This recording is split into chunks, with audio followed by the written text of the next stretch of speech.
3. Giving you the real from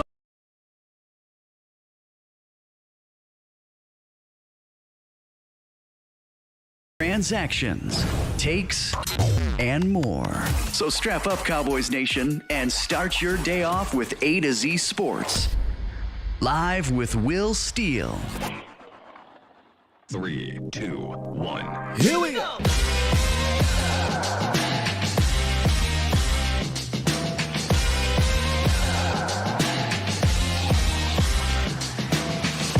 Good morning.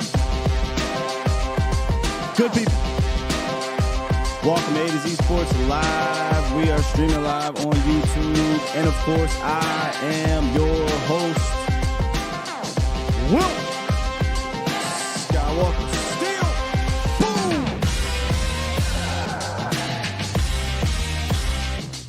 Y'all see it down there, man.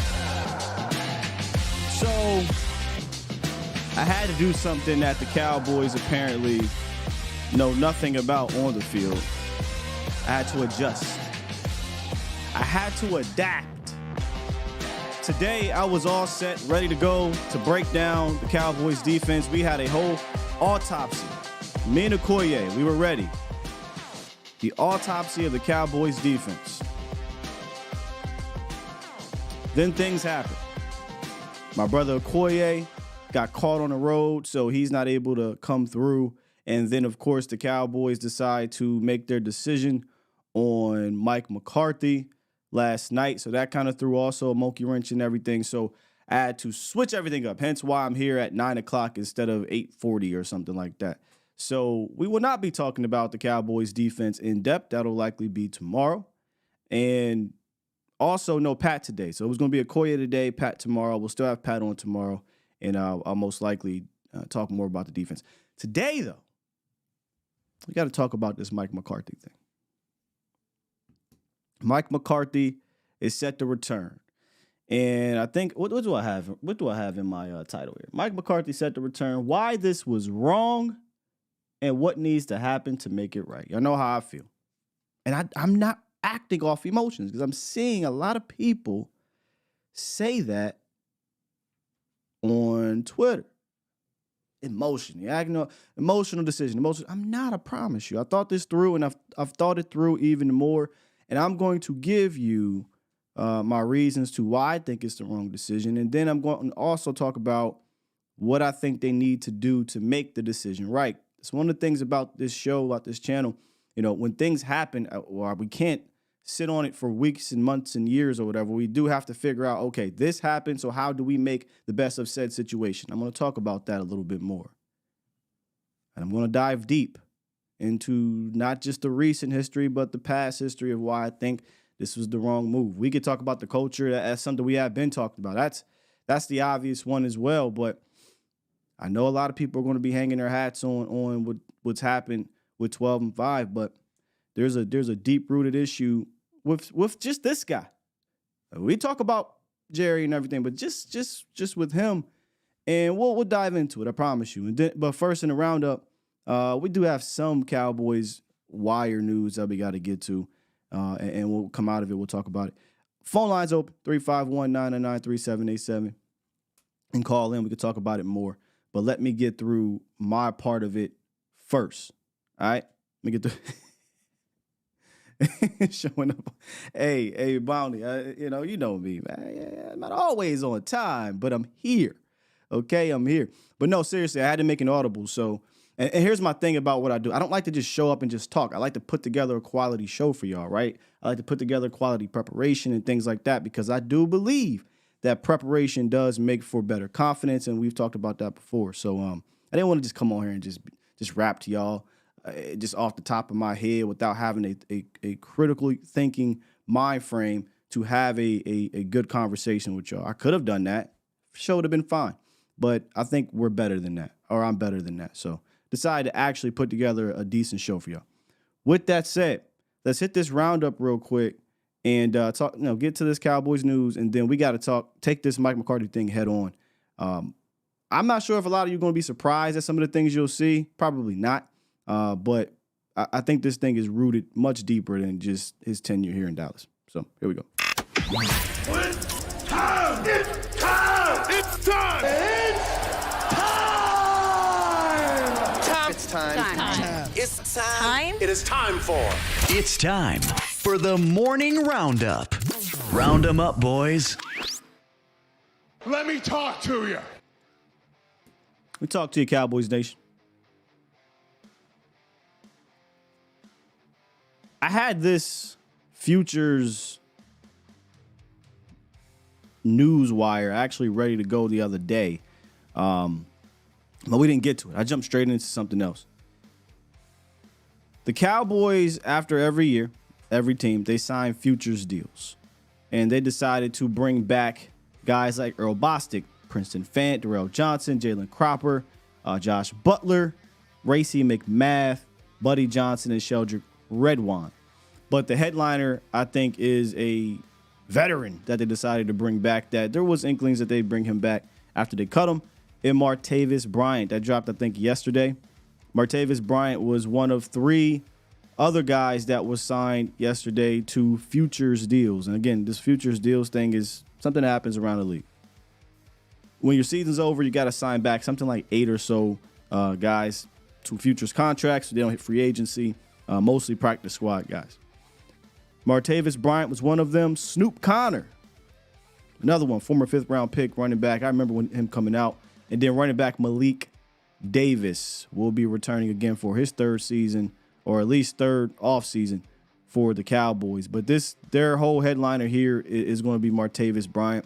There was good things that came out of the Cowboys organization about Martavis, but I think they wanted to try to get other young guys on the roster. Obviously, they had brought back, Lyle and things like that, which interesting. He's not part of this, so I don't know what's going to happen there. But Martavis will be. So that is something to kind of keep our eyes on once we get around OTAs, if he makes it there, but we'll see. But he will be returning, as well as the late wide receiver at Racy McMath.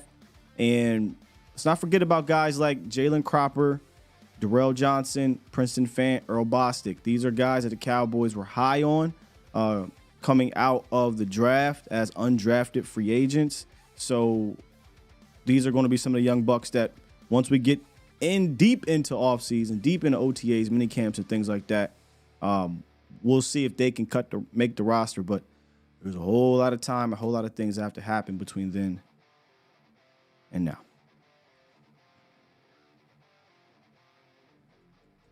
Not the only guys returning. Cowboys are set to let Mike McCarthy return in what I would imagine is a lame duck season. Cowboys love to do this. They did it with Jason Garrett. They do it with the quarterbacks. They love to do this. They're doing it with Mike McCarthy. I hard pressed to see he gets an extension. This is looking like, now it's not over. We got plenty of time. They can go. Mike McCarthy signs a 5-year deal. I don't know, but likely returning on his last season, and it's quite literally do or die now. You know, last year maybe not because he had the extra season, but now he's on a lame duck season unless they extend him. Which lame duck coaches, I'd never think that's a good idea, but here we are.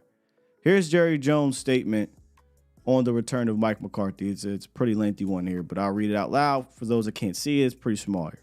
He says, quote, "I believe this team is very close and capable of achieving our ultimate goals, and the best step forward for us will be Mike McCarthy as our head coach. There is great benefit to continuing the team's progress under Mike's leadership as our head coach.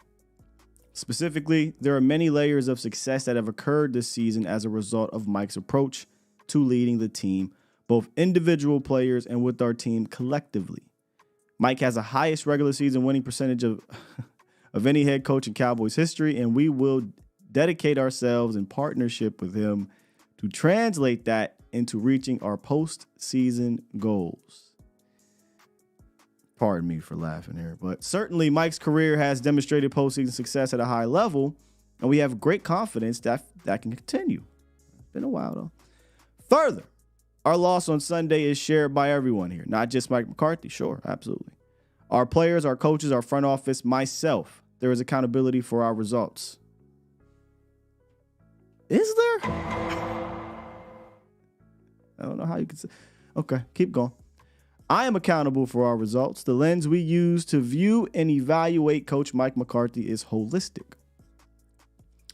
While we're all disappointed with the result on Sunday and with our playoff record, I am 100% supportive of him as our head coach and ability to reach our goals. We will start our process of review and decisions making regarding anything that impacts our team and roster. And while we're not going to address specific players and extensions of free agents at this point, it deserves our deepest review and consideration, and it will get it. Well, if that deserves your deepest review and consideration, why not the coaching decision? Because it didn't seem like it got that much. I mean, what took you 2 days?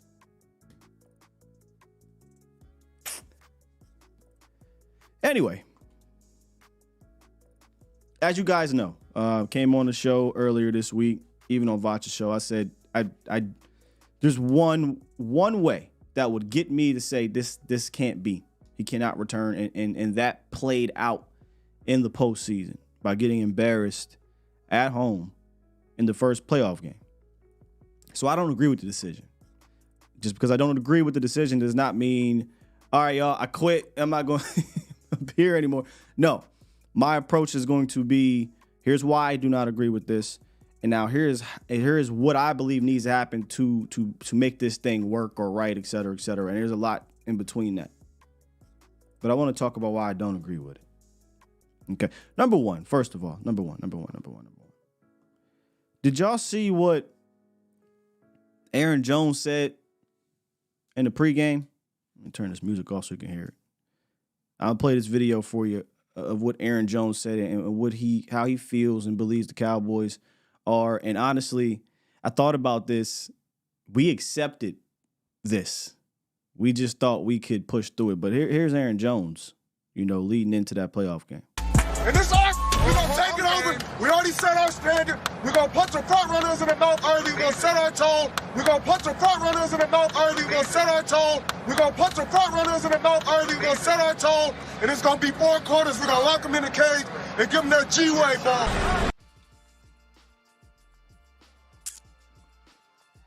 One more time for the people in the back. And this arc, we're going to take it over. We already set our standard. We're going to punch the front runners in the mouth early. We're going to set our tone. We're going to punch the front runners in the mouth early. We're going to set our tone. We're going to punch the front runners in the mouth early. We're going to set our tone. And it's going to be 4 quarters. We're going to lock them in the cage and give them their G-way ball.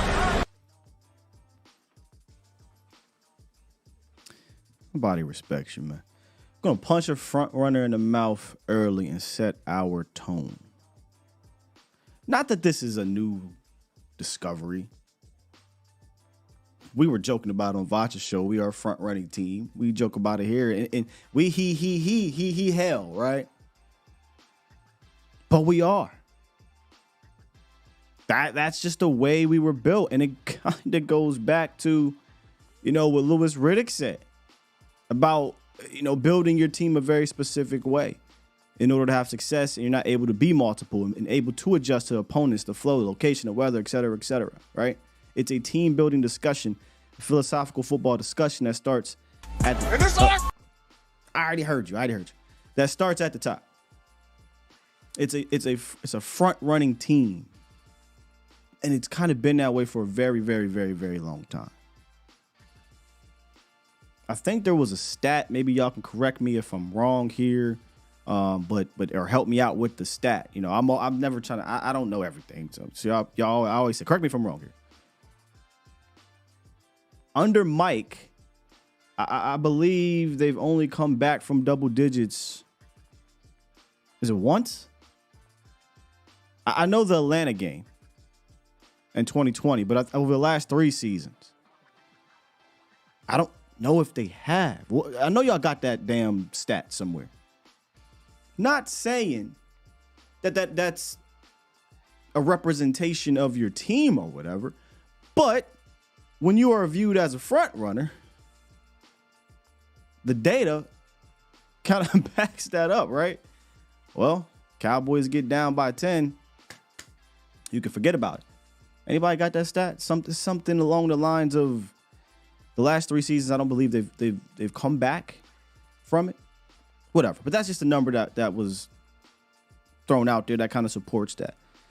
You can see it in their body language. You saw it on Sunday. They go down 7-0. Mike is on the sideline like, oh my God. He has to go talk to CD Lamb. CD Lamb's getting pushed around. Dak is like, what's going on? It's just the defense. I don't know what the hell the defense after the first 2 plays. And we'll definitely get the autopsy of the defense. It was supposed to be today. For those that are just jumping in here,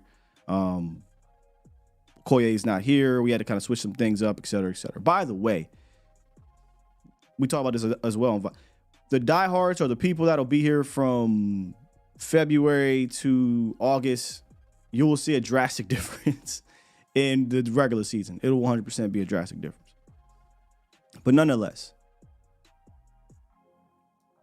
when you look at Mike McCarthy, it's deeper than just Sunday. And I had to actually go and look because I'm like, well, obviously we understood what happened on his way out of Green Bay. But I'm like, what happened in the postseason? Because, see, there's people that are going to say, hey, you got to bring back Mike McCarthy. All right, 12-5. Dak played his best ball, all that good stuff. I get that side of it. But I'm here to tell you right now, I don't give a about the 12-5 stuff. He wasn't really here to elevate you to 12-5. Whoa, Sky, you are being ungrateful. Don't you remember the 8-8? I remember all that. I'm not saying I want to take a regression. I'm not saying I want to take a step back. Me saying I want to move forward does not mean I want to take 3 step backs to do so. I don't believe that's the case if you move on from your coach. I don't think that's the case. I'll give you some examples why I don't think that's the case. But it's about the postseason. He was supposed to be here to help us elevate in the postseason. And when you look at the last 3 playoff losses for the Cowboys, there is a concerning trend in all of them. And we kind of briefly touched on it at the beginning of the week, and we'll dive into a little bit more. But if you actually go and look further than Dallas, you'll notice it's just a continuation from his end of his tenure in Green Bay. But here we go. Here are some of the concerning trends from old Mike, man. Number 1, we talked about getting out to fast starts, right? Like, why do we come out looking slow, looking sluggish, looking nervous, looking like we do not believe in what we are doing? That is not a one-off. Fool me once, shame on you. Fool me twice, can't get fooled again, all right? The Cowboys averaged 6.6 points per game in the first half of their last 3 playoff losses. The first half, Cowboys Nation. 6 points. They have not scored a single point in the first quarter of any of them. Vosh, where's your button? Did you hear what I said? I just don't think y'all understand how crazy this is. 6 points per game in the first half, 0 points in the first quarter of any of them. You can even go even further when you look at statistically for Dak. He hasn't thrown for 100 yards in the first half of any of them. We'll get to that in a second. Run game. Look, man. I don't know how many times I got to say this. You need an efficient run game. I don't know why we believe you can just say screw it and we'll go out there and just do this unserious, goofy ass, just... Oh my God, bro. Oh, hell no, man. What the fuck, man? Get your ass on, boy. You get your goddamn ugly ass on. That's how I feel about the run game that we bring to the postseason. It's just goofy. The running backs average 53 yards per game in the 3 losses. 53. Your running back 1 in all 3 of those games, whether it be Ezekiel Elliott or Tony Pollard, have averaged less than 4 yards per carry. And honestly, the highest was TP this year at like 3.7. Every other game was 2 point something, 2 point something, 2 point something. 53 yards per game by your running backs. What do you can't reinvent the wheel in the playoffs, guys. Oh, well, what about the defense, guy? Oh, we'll get to the defense. I got y'all. We'll break all that down tomorrow. But that will just be generalization here with the defense. They have a grand total of 1 turnover in those 3 losses on defense. And this is something that I brought up during the season. This is something I brought up last offseason. I don't know what it is. The Cowboys, it doesn't matter if it's Rob Marinelli. It doesn't matter if it's Dan Quinn. They get allergic to turnovers in the playoffs. They will lead the league in turnovers. The Cowboys have led the league in turnovers in the last 3 years combined. And get into the playoffs, they have 0 on Sunday. They have 1 in their last 3 playoff losses.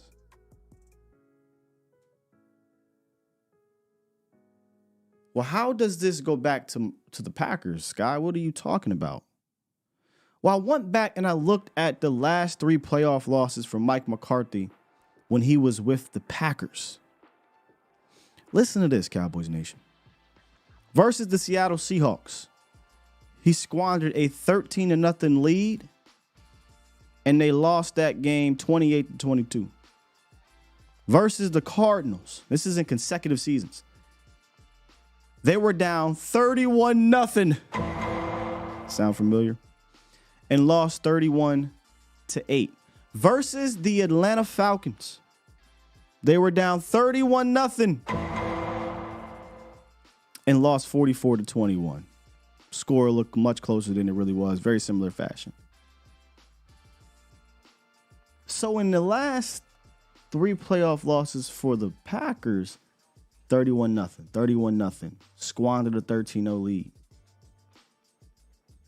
Last 3 playoff losses for the Cowboys, 0 points in the first quarter.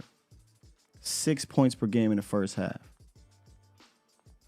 Well, it's guys because Dak Prescott's trash. He's trash in the playoffs, right?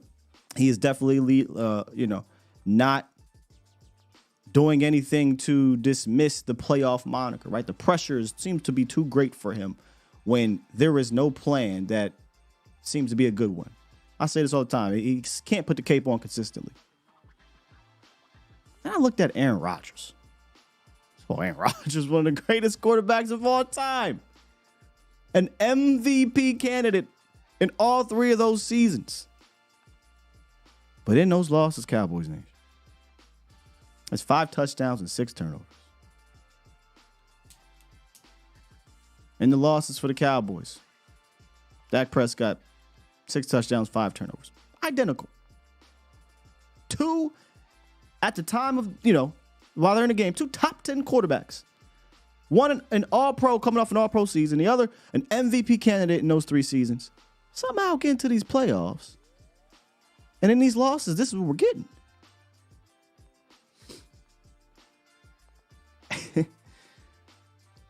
Mike, I didn't really go back and peep. It kind of took this third one for me to go back and peep and say, well, what the hell's going on? Fool me once, shame on you. Fool me twice, was a shame on me, or she can't get fooled again. I constantly use that term out of joking, right? There's something really to that. I think there was something to, it gets into these playoffs, at least modern day, since 2015. I think it was, or 14, 15, 16. Those were the 3 years in the Packers with those last 3 losses. And then obviously the last 3 years with Dallas as the head coach. And yes, this was the first year he was a play caller, but nothing really changed in the sense of why are we coming out like this? In Green Bay, nothing changed. And why are you coming out losing 31-0 down? You didn't score a touchdown to the 4th quarter in those games. Why is that? What is happening here? So what needs to happen? Because if they just run this thing back, holistically, as Jerry Jones would say, dude, what are we doing? Like, you're not going to exude any confidence outside of that locker room. Hell, I'm surprised there would be some in the locker room, but these players love Mike. That's the one thing I would not say. He has the locker room. That's for sure. They love Mike. Why wouldn't they? He's a player's coach. These guys are comfy cozy. We're in Dallas, a star. There's no pressure. When I say pressure, I mean there's no pressure to lose your job. Everything's hunky-dory, man. Coach loves us. As long as we get to the playoffs, everything's good. Yeah, they love him. But what needs to happen? So there's a few things that need to happen. Number one, man, we have to take our run game serious. We cannot be such an unserious running team for 17 weeks, get into the playoffs and say, okay, we're not going to adapt or adjust all year. And it really took me like by week 6, I was like, you know what? I give up on thinking that anything is changing via the run. This is going to be, what did I say? This is a 4 and perimeter weapon driven team. Eventually came back to bite us in the ass. Absolutely. But that's what this team was derived on. 4 and a perimeter weapon driven team. In the playoffs, you do need to have, as PT would say, some type of insurance, though. What if Dak ain't on? What if he's having a bad game? What if CeeDee Lamb's not feeling it? What if you as a play caller is not in the zone? What can you do something else? We were a one-dimensional team. I thought if we could just be efficient in it, which we weren't even doing that in regards to the run game, maybe we could skate by. We did none of that. We weren't efficient in it. We stayed one-dimensional. There was no real plan. So he needs to take the run game seriously, not just with the who. I don't give a damn if you bring Adrian Peterson in here. If you run it the same damn way, nothing will really change. But with the how, we talk about it all the time. You need to get a real run game coordinator in here. You need to tie it and marry it to your passing game, and that's how you have to move forward. That is just how a lot of these offenses are operating. Problem is, I don't believe it ain't do it. History says he does not do that. History says he'll have a bunch of backs. But he wasn't marrying the concepts together. He wasn't. But that's something I think he needs to do. Another thing, I think he absolutely needs to bring in an OC by name, because he's going to be calling these plays. But an OC by name that comes from one of those, we jokingly now called it the mix, but that comes from one of those trees. It doesn't have to be the Shanahan tree. I prefer it. But from one of those trees, like it had one of those Ben Johnson, Shanahan, McVay, Daniel, whatever. Bring in one of those to be the OC by name, kind of like you did with Shoddy, where they're helping you put these game plans together. You just have to, man. Because it was clear as day watching the offense that for whatever reason, I don't know, I can't explain. I would love, this is why I wish I was in, would love to ask Mike McCarthy straight up, hey man, what happened to like the fake bubble screen, go deep? What happened to the pick routes? What happened to the sluggo? I don't think I saw the sluggo route that we ran in week 9 against Philly where it was like a sluggo corner. I think it was CeeDee Lamb. Eli Ricks motions in the slot, goes up, fakes the slant, pops back out, corner. I don't think I saw that again. Why are we getting to play? And this ain't just this year. It's why are we getting to playoffs and we say, all right, man, just tighten up. Here you go, Ford. Here's your cape. He drops the cape. There is no denying when the pressure is put on him to, hey, dog, you got to carry this thing. There's no denying it, man. There's just absolutely no denying that he hasn't stepped up to that plate. Is it fair? I mean, you can call it fair or not fair. It is what it is. I told y'all, this is the current climate of the Cowboys. And it's going to be the current climate of the next quarterback unless something changes. But that's two of the things. You have to take the run game serious. For 3 years in a row, we have not. 3 years in a row, you've averaged 53 yards per game with your running backs. 3 years in a row, you've basically said, screw how we're going to do it and who we're going to do it with. For and these weapons and the play call, that's going to lead us. Well, when one of those things or multiple of those things are not working, what do you have? Last year, you didn't have the weapons. Your best running back went down. Zeke couldn't pick up that. I mean, it is what it is. He's not that same guy anymore. And then Ford couldn't put on a cape. Damn. Now you got the weapons. Let's put together this bomb game plan. Doesn't happen. Ford, we need you to pick up the cape. Doesn't do it. Damn. 2021. For whatever reason, you just completely ignored Tony, who was kind of on a roll. Went out there with that piss poor game plan. Put on that cape for, didn't do it. Damn. So you need to have some insurances. I think those are the first two things you need to do. Take the run game serious and get an offensive coordinator from one of those trees that can help you do that, because a lot of those coordinators do that. Unfortunately, they're not going to be able to pick up game management skills or whatever. They're not going to be able to do that for you. But from a game plan standpoint, maybe, just maybe, they'll be able to help you out. And then finally, and there's many more things, but just keeping it short here, the adaptability that you showed after week 5 or 6, whatever it was, it was 5, going into the bye week, like, I'll give you credit. I don't know exactly what you did in the film room, in the meeting rooms or whatever, but you did something, right? In that stretch. You adapted. You changed. You said, this ain't working. Let's do that. You need to take that same mindset into the offseason. You need to do it in how you bring in guys. You need to do it in how you attack free agency, and obviously need to do it schematically as well.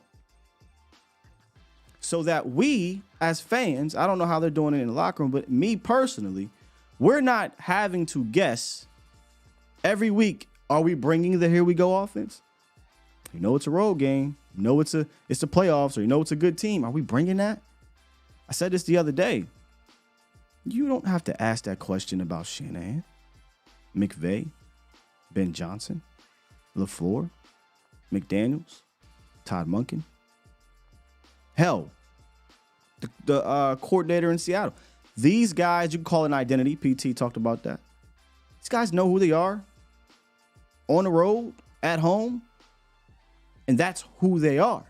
Within that, there are adjustments. There are different plays and counters.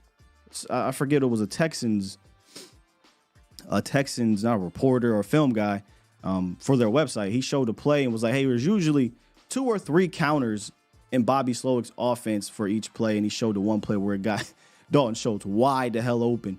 And it was because it's usually a flood. And again, now I'm kind of getting into the nuances. My apologies. But it was a flood, a play action rollout flood, 3-level high low type of read. And they've done that. They've showed it. Boom, boom, boom, boom, boom. Well, we know they've seen that over and over throughout the season. So what we'll do is, on that high part of it, instead of running the over route with the tight end, we're going to fake the over, cut back across for a post, and he's wide open. Where was that on Sunday? All this talk early in the season of, hey, we're building up to the postseason. It's trimesters and et cetera, et cetera. Well, it looked like we got to the postseason and we started over at week 1. As opposed to saying, all right, we run this triple, double, quadruple slant. Well, instead of this, maybe a sluggo. Instead of this, maybe a fake and it's a screen. Where was any of that? It's like we went back to earlier. So bring that adaptability you showed from week 5 on and take that into the post, or take that into the offseason. I think those 3 things are extremely important. Not if, because they are running it back with Mike McCarthy. They're running it back, guys. It's here. But they absolutely cannot think we're just going to do the same things over and expect a different result. Now, we're going to eventually get into free agencies and we're going to get into, drafts and all that stuff. But, we kind of halfway put all in the chips with the Gilmore, with Brandon Cooks and things like that. If he's going to be a lame duck coach, I play poker. Got to stack them chips up. Look, right now we probably playing with 7 deuce. You look under there.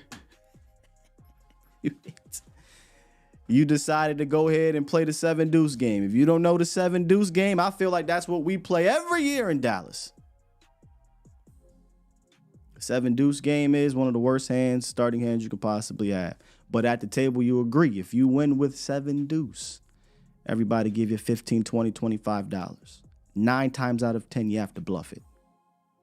But once you get to that turn card and you ain't hit shit and you ain't got nothing else to lose, you already committed because they done raised you to like 50 and you said, I'm going to go ahead and do it. And you only got 200 behind or something crazy. And you said, well, damn it. All in. Flop that came out crazy. You don't believe they hit it? I'm all in.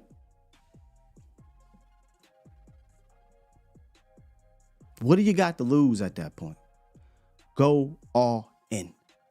I swear, for God, if we get to this damn free agency and draft and post free agency and we talking about, salary cap and we're going to re-sign J-Ron and bring back I swear to, they not all in. We a 7 deuce team, okay? You got to play that thing like it's aces. I'm picking up the phone. These picks. What the best free agent want, I'm throwing everything in there.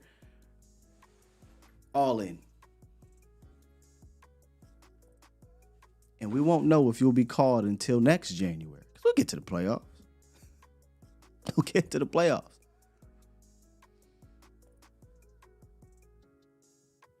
My apologies, man, for just throwing out all these poker analogies.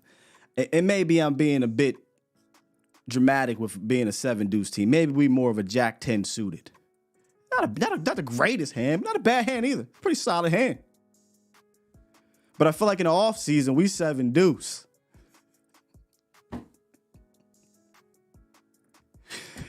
Oh, man, my bad. I'm all in, though, is basically what I'm trying to tell you. Like, I don't care what you have in your hand. And right now, you're bringing back Mike McCarthy. After that playoff performance, that ain't aces. It ain't kings. It ain't queens. It ain't jacks. Hell, it ain't even 10s.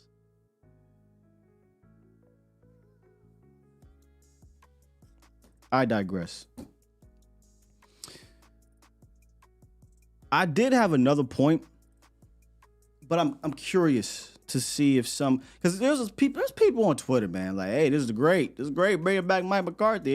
This is why people are afraid that 12-5, 3 straight years, you can't possibly get better, right? And I was really going to save this for another time, but I do want to bring this up.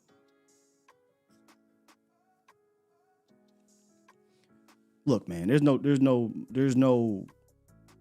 hiding this fact that I'm a fan of that Shanahan tree. There's no hiding this fact that I'm a fan of that specific type of coach. But it's not just because it looks pretty and it's cool and it's fun. These guys are smart. They are adaptable. They're modern. They understand this game.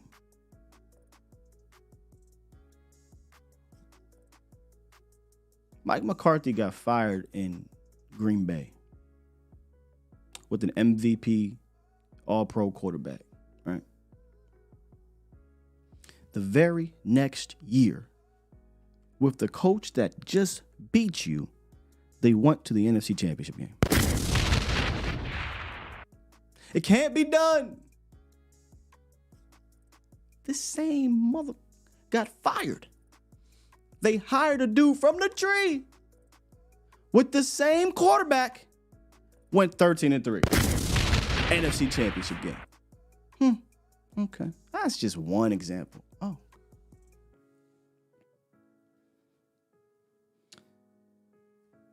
Old boy from Detroit, Matt Stafford, goes to a McVay Shanahan tree team in the first year. Super Bowl.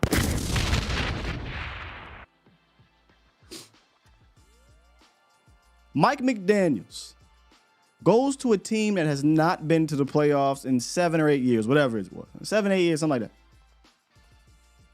First year with the left-handed quarterback that gets the Looney Tune dizzies when he gets hit. With a bunch of different quarterbacks because he's in and out, goes to the playoffs. And pushes Josh Allen to the brink of losing with Skylar Thompson. By the way. Mike Shanahan. I'm sorry, his son. Kyle. Granted, been there in San Fran for a while. However, took Mr. Irrelevant to the NFC Championship game.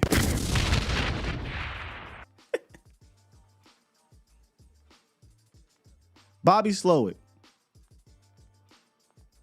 D'Amico Ryans. Take over a piss poor organization. First year they in the divisional round.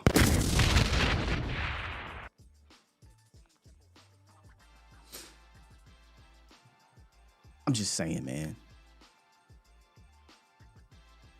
Like, we talked about this in the offseason last year. The league is giving you the blueprint of what you need to do, right? Being aggressive in the offseason, things like that, right? Trades and free agency, whatever. The league is also now giving you the blueprint on the offensive side of the ball. And if we're keeping it a B, potentially head coaching wise. I mean, McDaniel, McVay, Slowick ain't the head coach, but Ryans was under there. Shanahan, Ben Johnson. These are all guys that do very similar things. A couple of these guys are up to potentially be head coach. But this man's scared. Shit. I see it. Just a fan. I see the direction of this league. I put my hopes, yes, into McCarthy adapting it. Oh, you know what? He sat in his farm and all this other things in the barnyard or whatever. And I thought, and you know what? After week 5, we saw some of that. But then he went back.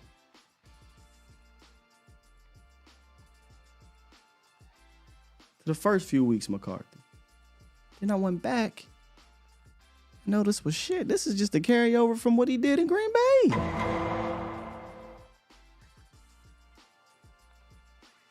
So to me, that's why I think this is the wrong decision. But I gave my reasons to what can make it right. Stop playing. Go get you one of these damn Shanahan McVay tree dudes. If anything, to groom when Brugg leaves, if he leaves. Now, I have not mentioned at all. Of course, we're going to talk about the defensive coordinator situation.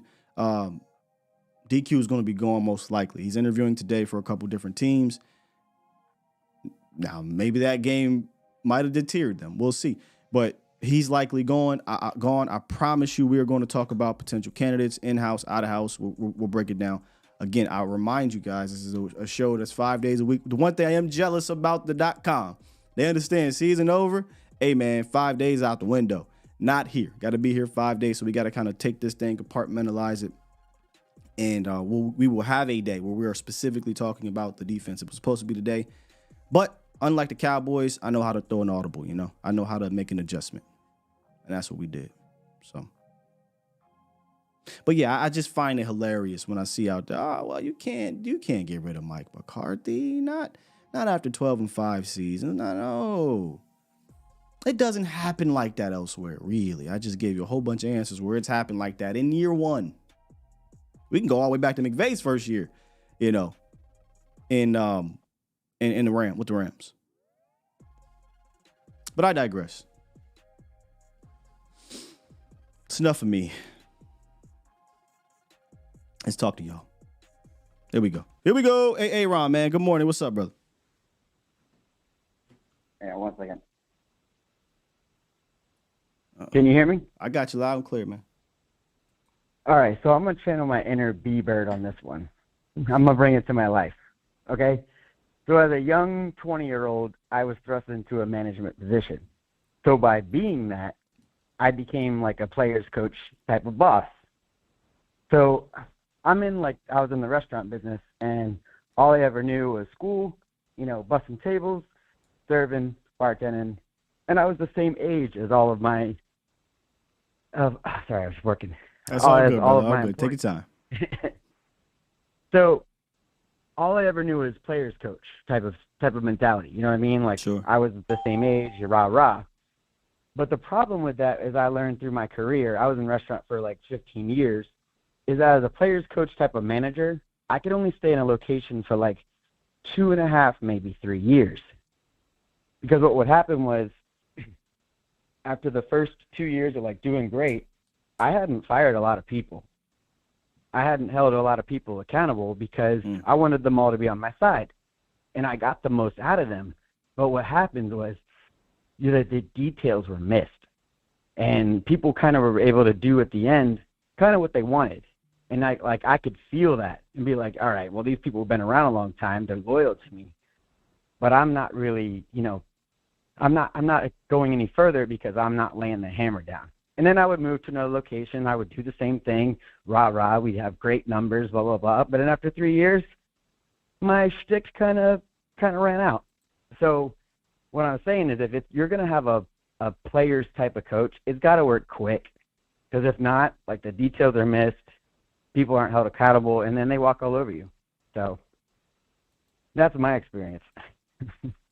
Yeah, it's a deeper conversation about the coach. This is a good guy, right? They love him, and I get why they love him. But I say this, I hate to use the old school term, right? The 2 times your franchise had a cultural shift, a real cultural shift, was with coaches that were not just, oh, I love this dude in the sense of he's a player coach guy, right? And Exactly. and you had that on a platter for you. Okay, well, Sky, we don't want that. Which why you don't, I don't understand. Well, you also had the opposite of that, and not the opposite. You had the other side of it, a young, more modern. You had these guys sitting there, and I'm just hoping. I'm hoping, Ron and chat, this does not turn into 2007 when we had Mike Tomlin, John Harbaugh available, and they went ahead and went with Jason Garrett, for being honest, but eventually Coach Wade Phillips. And then when it was time for Wade Phillips to go, you had other coaches that were available that went on to have success. I'm hoping it doesn't turn into that, but how can I look at it not? Right? How? When Slovic is available, Ben Johnson's available, Vrabel, Belichick, Harbaugh. Dude, hard-pressed to get better than that. Mike McDonald. Oh, yeah. Hard-pressed to get better than that next year, but we'll see. And that's the two things of thought, and you've said it all week. It's like, hey, I can have the disciplinarian, and we won't be making all these crazy, dumb mistakes. That's one. Or you're on the flip side. Man, if Dak's receivers were that wide open, you don't think he would absolutely destroy a defense like they just did to us? Like, come on. It's not that hard to see. Yo, what Ed Water tweet? Because I'm blocked on I'm blocked on my Yeah, thing. I blocked him. Ed Water blocked me years ago, so I'm on A to Z right now. So what am I looking at for Ed Water? Can somebody drop the tweet link? Thank you. Yeah, but hey, Ron, appreciate the call, man. Yes, sir. Somebody dropped the tweet link. I got tagged in it, but I can't see it. So now I'm on A to Z's Twitter, and I'll be able to see it. Good morning, Twan. What up? What up, Sky? How you doing, baby? I'm good, brother. How are you? It's good. It's good that you didn't pick up my call Monday because I was gonna be your alter ego, bro. Like I felt like you wanted the spaz, but you were just like more calm. Am I right or am I wrong? I'm sorry. I was reading the tweet. Say the end part again. I felt like you wanted the spaz on Monday's show because I felt like you were frustrated like me, but you kept yourself calm. Am I right or am I wrong with that? Oh, I did my spazzing, the 24 hours before that. But I mean, yeah, dude, it's pissed off. But I'm not about to be on here and cussing at y'all, cussing up a storm and breaking TVs and things like that, man. I got a job to do for y'all. I told y'all I feel like I have a responsibility here, and I'm not going to stray from that. So Yeah, but I definitely was. There was a lot of rage up in me, but I try to be as even keel as possible. Bro, I was pissed off. I'm gonna just say that. But go ahead. Yeah. Well, I'm calm now, and what I realized after keeping everything the Cowboys have done, I've been a Cowboy fan for, I'll be 34 in a couple weeks. I'll say 30 years. And my brother, and low-key, I feel like Toxic says this, but he doesn't really say it. I feel like they're kind of right. For the Cowboys culture to change, I think, sorry to say, Jerry has to go on to the afterlife. Or he has to sell the team. Because for you to bring back Mike McCarthy, what the fuck are you doing? Like, it's Jerry Jones is literally can't get right. I can't root for this team next year. I'm being honest.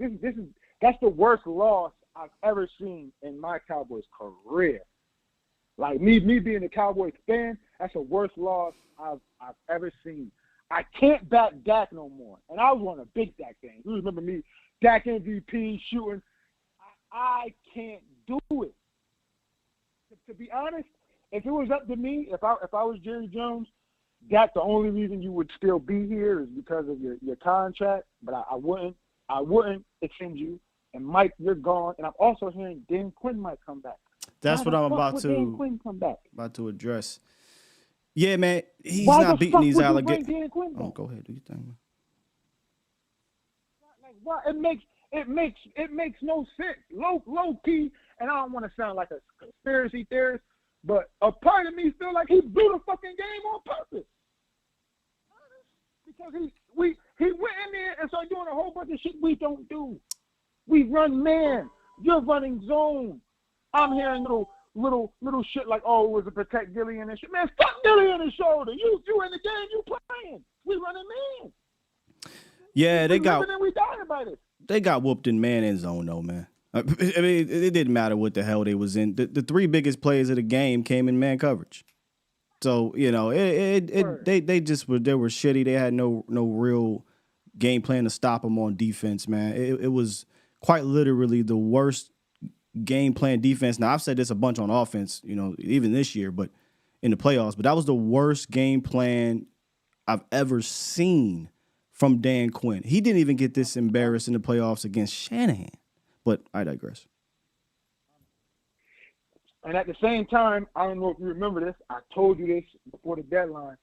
It's like the Cowboys' sense of urgency is bad. Jerry Jones. Oh, I'll sign the biggest check to get a Super Bowl. Why you didn't go get Derrick Henry? Why didn't you go get Derrick Henry? Or Jalen Johnson, man. Jalen Johnson ended up being an All-Pro, didn't he? All-Pro. And honestly, I remember you calling that for the defense, saying go get Jalen Johnson. I remember that. So it's like, Jerry, what are you just trying to sell tickets, or are you really trying to win? Honest to God, truth, we need to know. Because now we're going to get some – I see us on the offseason getting somebody like, if not Derrick Henry, somebody like Josh Jacobs or maybe Saquon Barkley. Still a dude, but I still think we need to draft a running back within the first 3 rounds. Bro, you got more confidence than I do. You think I would love one of them. I don't think that's going to happen. I would love to be wrong, though. Given the way the run game look, if you don't go get one of them, it's like I'm not rooting for the Cowboys. Honestly, I'll watch the game, but as far as being a fan I used to be, I can't do it no more, Scott. Honestly, I'm tapped out. I'm tapped out on the Cowboys.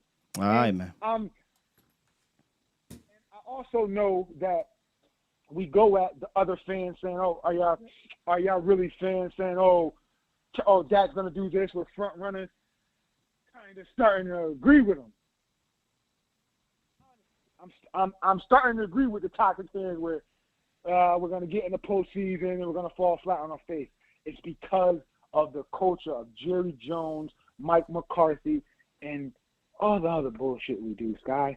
And I'm Sky. This is supposed to be our year, Sky.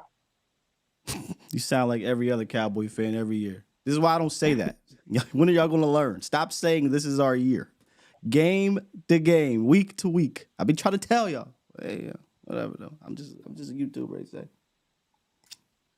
No, it's cool, Sky. But I'm a listener for the rest of the show, Sky.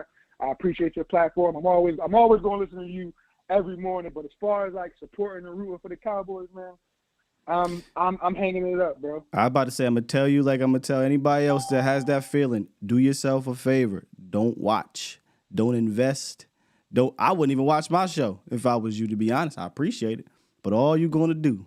No, your show is part of my daily routine, so I kind of gotta do it. Yeah, but you invest into the Cowboys, because what I'm not going to do, I'm not going to watch. I'm not going to report. I'm not going to talk about what they can do to be better. What not. I'm going to talk about all that, man. So, like I said at the beginning of the season to other people, I don't know why you would even muster yourself up to watch. I know why I'm doing it, because I'm in this toxic relationship. No matter what, every year coming back, we're going to talk about how the hell we can win, what we do if we don't, and if we lose, and all that stuff. I know I'm not going to fake the funk too long. But if you are out, but Scott, you better be out, man. You're going to hurt yourself. But Scott, it ends up you looking like the woman in a relationship still getting her ass beat. Honestly. I mean, but that's not the case though. This is just a sports team, brother. like that's why you have the ability. This is how they make us feel. You have the ability to, guess what? Leave. So leave. That's what I'm saying. Like, I don't get it. Y'all got the ability to literally not watch. I don't get why you do. You know, if you feel that's that type of way, and say, I'm not going to root for my team. Look, brother, I don't know why the hell you do that, man. But, hey, I can't tell you how to fan. But if you quite literally going to watch the Cowboys and root against them, I didn't say that. I didn't say that. I'm sorry. I'm not doing that. Not root for them. Why are you watching? I wouldn't do it. Now, look, I'm telling you, if I felt the same exact way, I'm not watching, bro. I'm just not doing it. Because you just set yourself up for hurt, bro. I love these motherfuckers. I love them. I do love them. But it's like, do, God, for God. But I can't do. I can't. I'm done. Hey, man. Good call, Scott. Good call. All right, bro. If you got the ability to dip, bro, what's that mean? Dip if it really hurts you like that. That's kind of how I feel. Like if it hurts you to the point where you feel like you are a woman getting beat in a domestic relationship, that's a hell of an analogy. Anything that negative in my life, I'm removing it. You know? I'm removing it. Die doing air. I'm just saying. So the tweet y'all talking about, boy, wouldn't this be something? I kind of put this in the air and I just didn't believe it happened, but wouldn't this be something? Ed Water. And I didn't do anything crazy, y'all, to get blocked by Ed Water. I basically called him out during the Ezekiel Elliott thing because I thought what he was doing was wrong. How he was handling the whole Zeke thing when he was going to court and whatnot. I don't have the specifics. I can't remember, but that was 8 years ago, whatever, 7 years ago. But I said some things to him, like, bro, you out of pocket. But anyway, he blocked me. So Ed Water said, the Cowboys expect Dan Quinn to return as Mike McCarthy's defensive coordinator should he not be hired as a head coach elsewhere. Quinn has completed 2 of his 5 scheduled interviews for head coaching vacancies.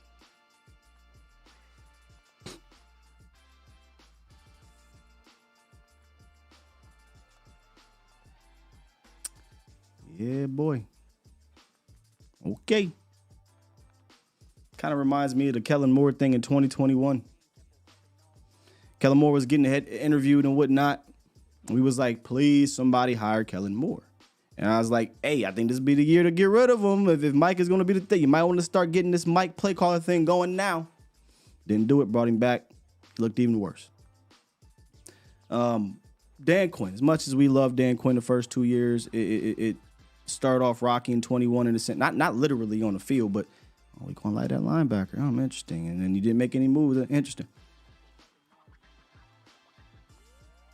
Dan Quinn need to get hired. He needs to get hired, dog. Like, this is not it. Unless he comes back and he says we're going to run real, run fits. We're going to adapt and come into 2023 and not this single high man shit. We're going to do more, cover 2 stuff. We're going to do more 2 high shell things. More zone blitzing. I don't even no. That's all I'm saying. No. Anyway, man. I'm just saying, man.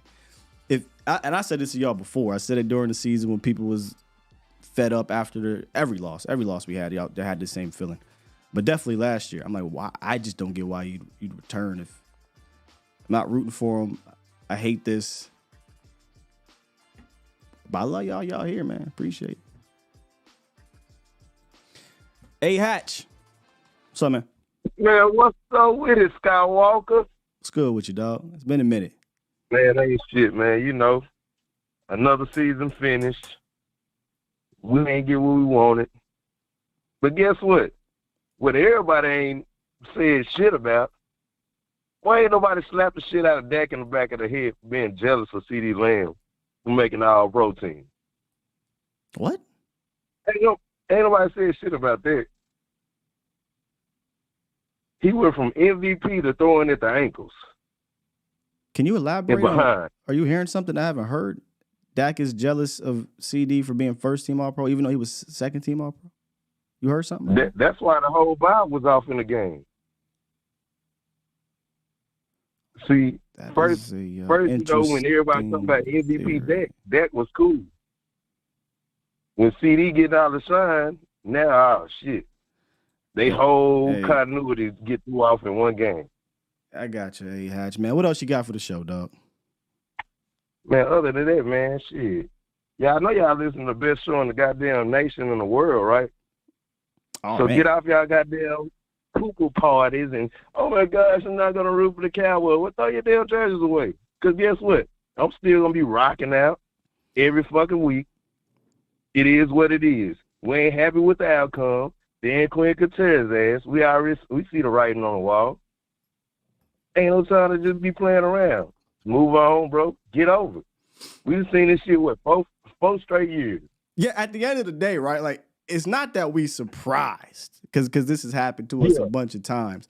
The thing that surprised me, A-Hatch, was how we lost the game. We ain't lose like that in the playoffs since 2009. That was the shocker for me, A-Hatch. But hey, I'm going to be here, man. Win, lose, or draw, I'm here for it. I said, man, it hurt me so bad, I started cooking everything from scratch at the house. Like, shit. We can't do shit, so I'm going to be a chef for the rest of the goddamn playoffs. But shit, I ain't got nothing else, man. I just called and holler at you in a minute. Let everybody know, man, keep y'all fucking heads up, man. We them boys, man. We still one of the best in the nation, man. Just chill out, man. Appreciate it, big dog. And that is the beauty of this fan base, man. Back-to-back calls, complete opposites. I'm gone, but not really. But I'm gone. Ain't rooting for him. And hey, man, I'm still here. That's the beauty of fandom, man. It's a whole lot of that and a whole lot of in between. But Dak Prescott being jealous, that's something. That's something, man. I don't got nothing on that, bro. I don't know. I got nothing on that. Glenn. Good morning, Glenn. Skywalker Steel, how are you doing, man? I'm good, brother. How are you? Doing well. Listen, great show as usual, and yeah, who knew Dak was jealous of CD? That's a new one. I didn't realize that, but yeah, I mean, there was something going on clearly at the beginning of that game with CD, but I have a hard time. It was that, you know what I'm saying? I'm being somewhat sarcastic. I agree with you. So I totally agree with your analysis. I'm not big on just having a quick hook when it comes to coaches, but I think part of Jerry's problem is he's a little too slow with making these decisions, and I think it's because he's trying to validate his own football genius. I think there's a little bit of that, so his own ego gets in there, obviously.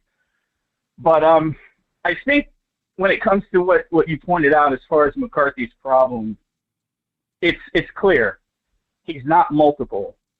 And what I mean by that is in the playoffs, as you know, that possession of the football is of ultra importance. And what you do with each possession and each play is critical. Yes. And with McCarthy, he's a one-trick pony. But the question is he not doing the play action or run action or pulling because he can't or because that's his design? That's what I don't know. And I'd like to get your thoughts. I don't think he can't. He has all the parts to do it. As you were talking, and this was something I was thinking about yesterday that I forgot to even bring up. You know, and I'm sorry if I'm deviating from what you said. Remember how when he became the guy here in Dallas in the sense of no more Kellen Moore, we talked about situational football, Glenn? Yeah. Well, situational football is not just parts of the regular season within a game, right? Excuse me. But situational football quite literally becomes what you said. Each possession in the postseason is situational football. It's huge. It's why if you go and look at how each team came out this weekend, look at how they came out. There was a purpose. Yeah. There was an energy. There was a determination to establish something. That's situational football. The postseason, you don't say, situational football is just end of half. Close game, fourth quarter. No. It's every possession. So I was just thinking about that as you said that. The situational football has been poor, in the postseason the last 3 years and poor at some points in the regular season as well. Yeah, exactly. And you take inventory around this league. You look at the Ben Johnsons, you look at the LaFleurs and the McVays. Part of their scheme, part of what they do, they all kind of do the same thing, as you said before. They threaten you with everything on almost every play, and they all look identical. I think this is something we talked about in the offseason. Make it, whatever this new, Schottenheimer, the run game coordinator, I don't care. Just make the plays look the same. And they clearly didn't do that. It was clear during the regular season. I'm like, what happened to the whole marrying the passing and the running? Make it all look the same so that you keep the defense off balance. Look, the Cowboys were off balance, clearly, on defense.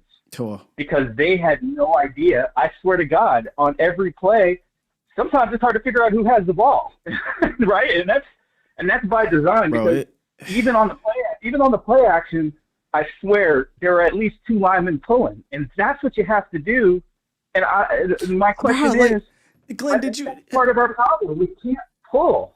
We cannot. It's terrible. But did you ever see? And look, this could be hyperbolic, but have you ever seen the Cowboys play action where two linemen are pulling one way and we boot the other way? I don't even think I've seen that all year. Never. I've seen Green Bay do it. I saw on Monday night. I watched the Bucks. I think I was watching a film. The Bucks did it too against the Packers. Where it looks like, and that's why I always say, Glenn, you've been there. I don't just say play action. I say run action because it looks like a run. You can play actions technically, shotgun, fake RPO. We ain't really getting nobody off their spot.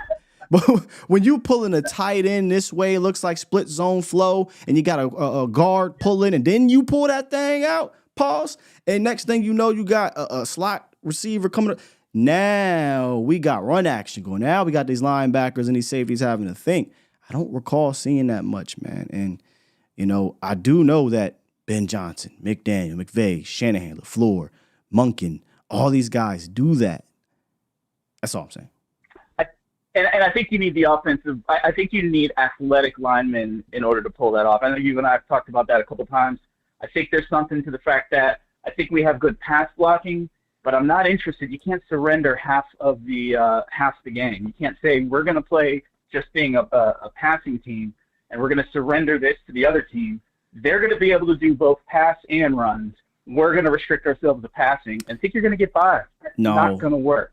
So I think and in my opinion, you should have prepped for that, right? Because you've seen the last two playoffs. Granted, I get it. It's to the Niners, but you've seen the last two playoff games against the Niners where Dak is not going to save you, bruh. Like if you don't have another element, another insurance to it, he ain't saving you in this situation. Maybe not that week. Maybe he does it the next week. Maybe it's a Tampa Bay situation, although I think that plan was completely different. But maybe. But that particular game or week, It ain't happening, and it's not going to happen 3-4 times in a row. So this whole prep for the postseason thing should have been prepping to be more balanced once you got there. Because I'm just keeping it a bean. We go into next postseason, and we're a one-dimensional team. As great as Dak may be during the regular season, and he's a damn good quarterback. I'm not sitting here saying, hey, just get rid of him and all of a sudden everything is great. But I do know one thing. If it's just, hey, it's on your shoulders consecutive weeks in the playoffs, that ain't going to – I'm telling you right now, that's not going to work. You're going to run into a defense that's going to take some shit away, and we ain't going to have an answer. He ain't going to have an answer. And it ain't like this dude is going to run for 150 yards, So you need to go into these games, with an insurance policy or with a balanced approach or with some counters, and just has not happened. In closing, last comment, and I'll just hang up and be offline. Unfortunately, I think McCarthy and Quinn suffer from the same issue of being somewhat one-trick ponies, because part of the reason why Dak had a couple turnovers pretty early in the game is because the Packers were being multiple on defense. That first pick, I think that was pass interference, but I get it. It's the playoffs. They're not going to call it. That second one, I think, you correct me if I'm wrong, I think that was a robber, right, where the safety pretends like he's going to come back, and then he, at the snap, comes up, and then he perfectly timed it, cut in front of CD, and then took the pick. My point is that Dan Quinn's, his defenses are never multiple. It's always kind of a similar scheme, and if you get home, and if we don't rush Micah, we can't get home. So, Glenn, unfortunately, I think they both suffer from the one-trick pony dilemma, and that's all I got. You aren't the only one. People, I don't give a damn what anybody's going to try to say. People in that locker room feel the same way. They feel we have one trick pony, right? But we got it. I've heard, quote, the same damn 3 plays. I'm not lying, bro. The same damn 3 plays. And why you think Aaron Jones can put on those glasses and Debo and them boys can come out here with the boom box? You know what I'm saying? And Aaron and Jordan Love, almost called him Aaron Love because he looked like it, can be out there just, vibing and whatnot. These boys is looking at the film like, this is what y'all doing? Oh, hell, we about to chop this thing up, chop and screw. Thanks, Scott. Appreciate you, Glenn. Yeah. Multi-faceted. Multiple, yeah. We weren't that, and it's funny because defensively, we preach being multiple as an individual. But at some point, like, what's the saying, y'all? I ain't good with all the sayings. A jack of all trades, but master of none. That sounds cool. But at some point, you got to have a foundation you can lean on. And I'm just talking defensively right now. And I think our foundation was we're going to be cute.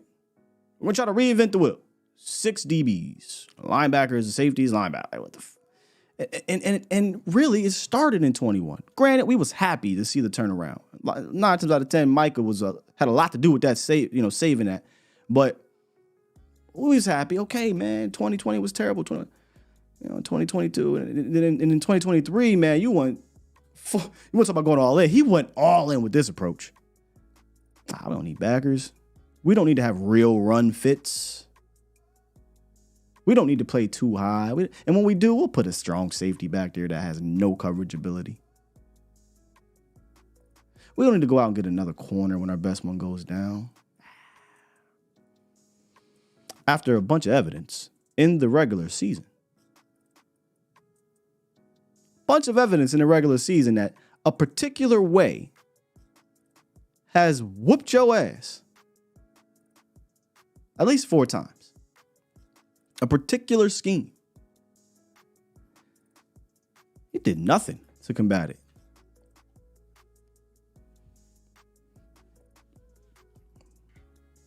I digress. Let's go to Mark. Oh, damn, I didn't even know. My bad, Toxic. I got you after this. Let's go to Marco and Charlotte before we get to Toxic. I meant to get you a minute ago, Toxic. Apologies. What's good, Marco? What's up, brother? How you been, Scott? Well, you know, the day after, the emotions run high. Then as the further it goes away, the more you can critically kind of think about this thing. And eventually we'll be right back here discussing draft. But it is what it is, man. How are you? God bless, man. Bless. Scott, hey, I remember I talked to you last summer about if our quarterback couldn't make the plays in the playoffs. Yeah. And I doubt it would have been Green Bay. I thought it would be the 49ers that did this to us. But I just agree. feel like my quarterback, when you sit back and you don't even got to rush him, you don't got to blitz him. If you sit back and play coverage, bro, he's not that good. And I know everybody's making excuses for that, but I wish my team, and I would love to know who the hell is making excuses for him after that game. I think everybody is agreeing. I ain't gonna lie to you, Scott. I play Call of Duty, and a lot of my homeboys play down in Texas, and they making a lot of excuses. But anyways, what I would say is they gotta hold this one, bro. If we could please, and Scott, I know it's gonna sound crazy. Could we please just try something else, please, Cowboys? I mean, I like that.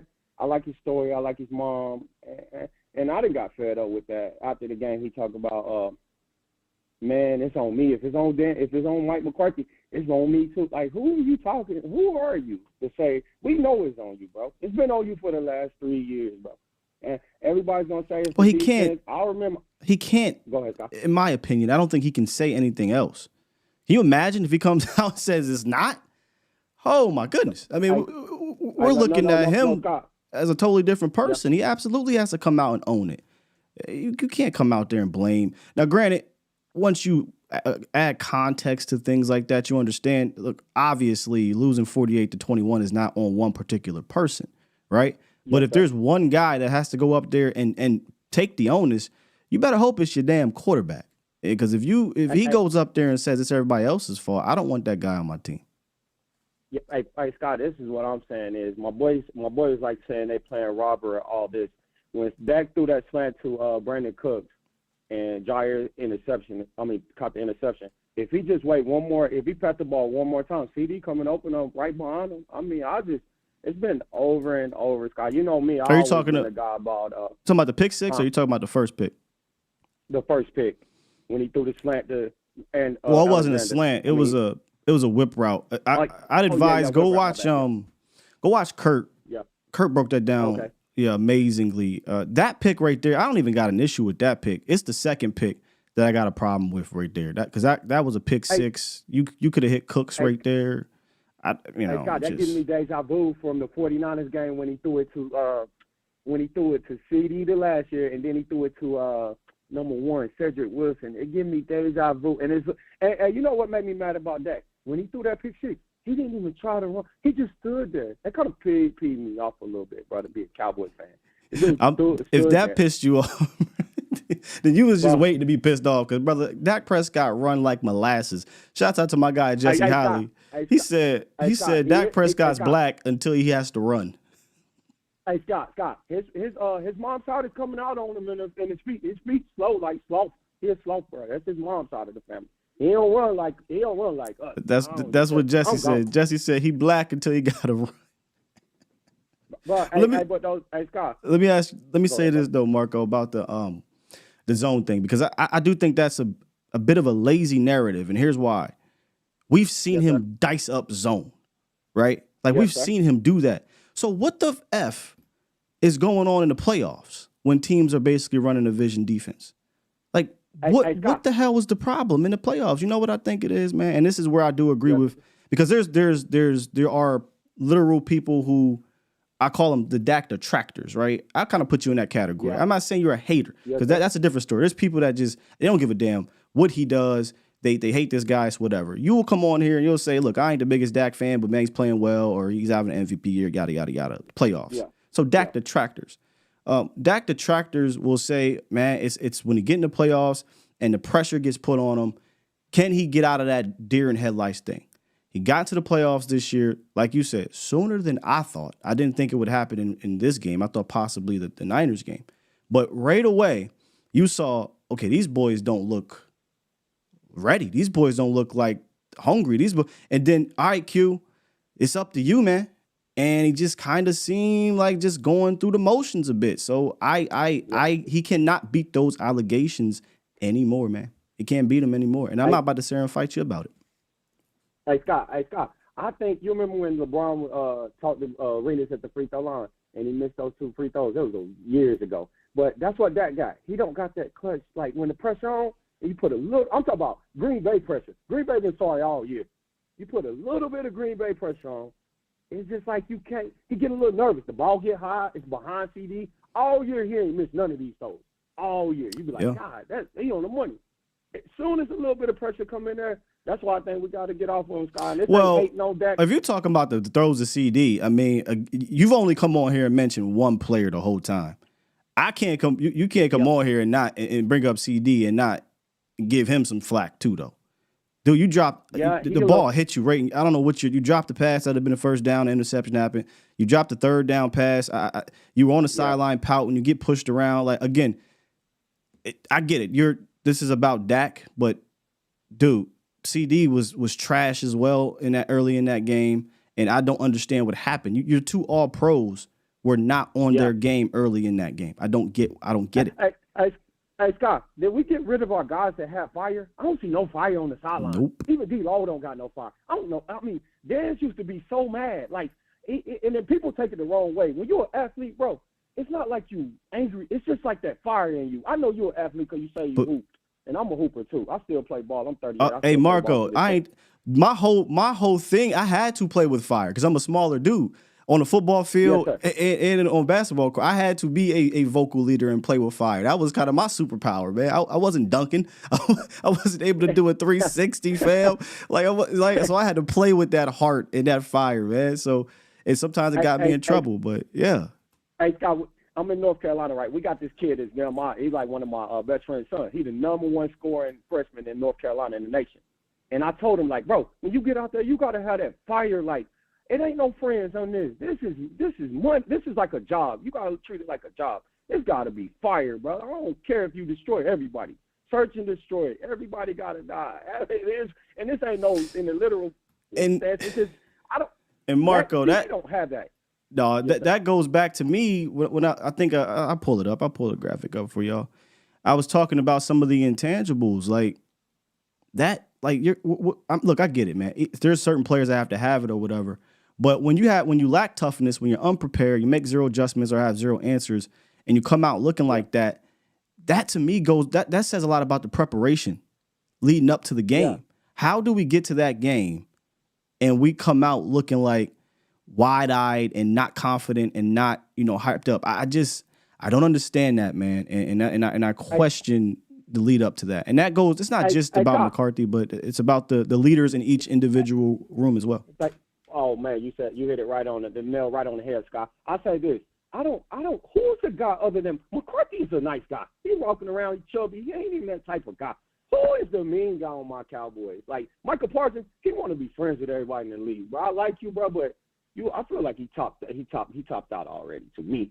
Or we gotta put him at linebacker to see the first year when he played the first year. We move him around, make him I think that's just saying. If a guy tops out as an All-Pro Hall of Fame type talent, dude, I take it. Scott, I take it, Scott. But I'm talking about topped out. I'm talking about what play do you make when the game like you can't tell me you Lawrence Taylor when the game on the line. Lawrence Taylor's taking this shit. Give me the ball. Lawrence Taylor didn't have to deal with split zone tight end coming to take your legs out.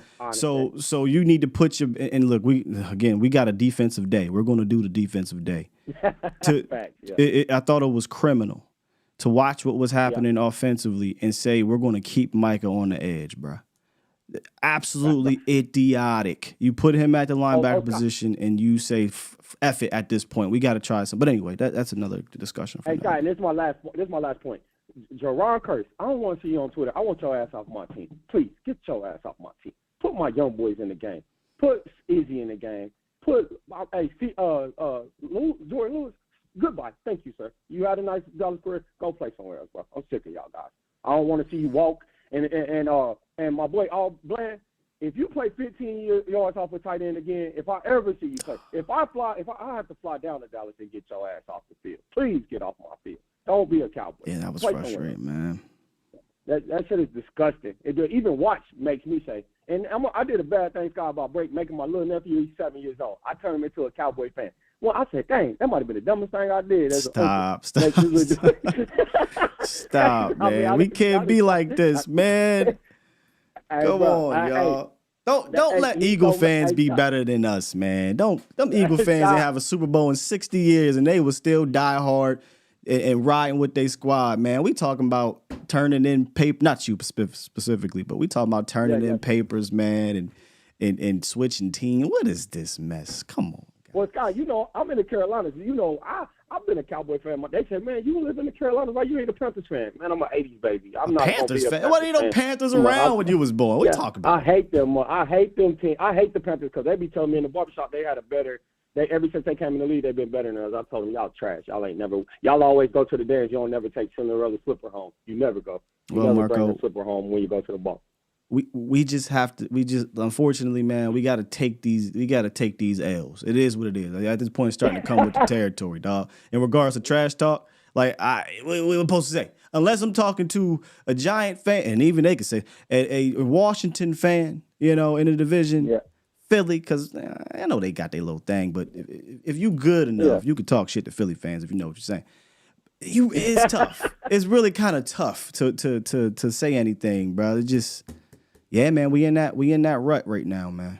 We in that rut. Man, it's kind of sad. But Scott, man, I appreciate you like always, brother. You're a good dude. You probably the only show. I watch your show, and I started watching you and watch a little bit, but I'm always locked into your show. I watch all the day, every day, because I own my own trucking company. You don't know that, but I own my own trucking company. So I'm always on the road. Yeah, I'm always on the road, so I'm always checking y'all boys out to see what y'all got on, man. But I appreciate you, Scott. Be blessed, bro. I'll see you in the summer, bro. Salute. I'll call back in the summertime. Yes, sir, man. Be blessed, bro. My guy, Marco. You as well, brother. Yeah, man, it took Eagles 60 years, man. Brown fans ain't even won one. Look at Detroit. This sucks. 100%. Yell and scream at your team. Hold them accountable.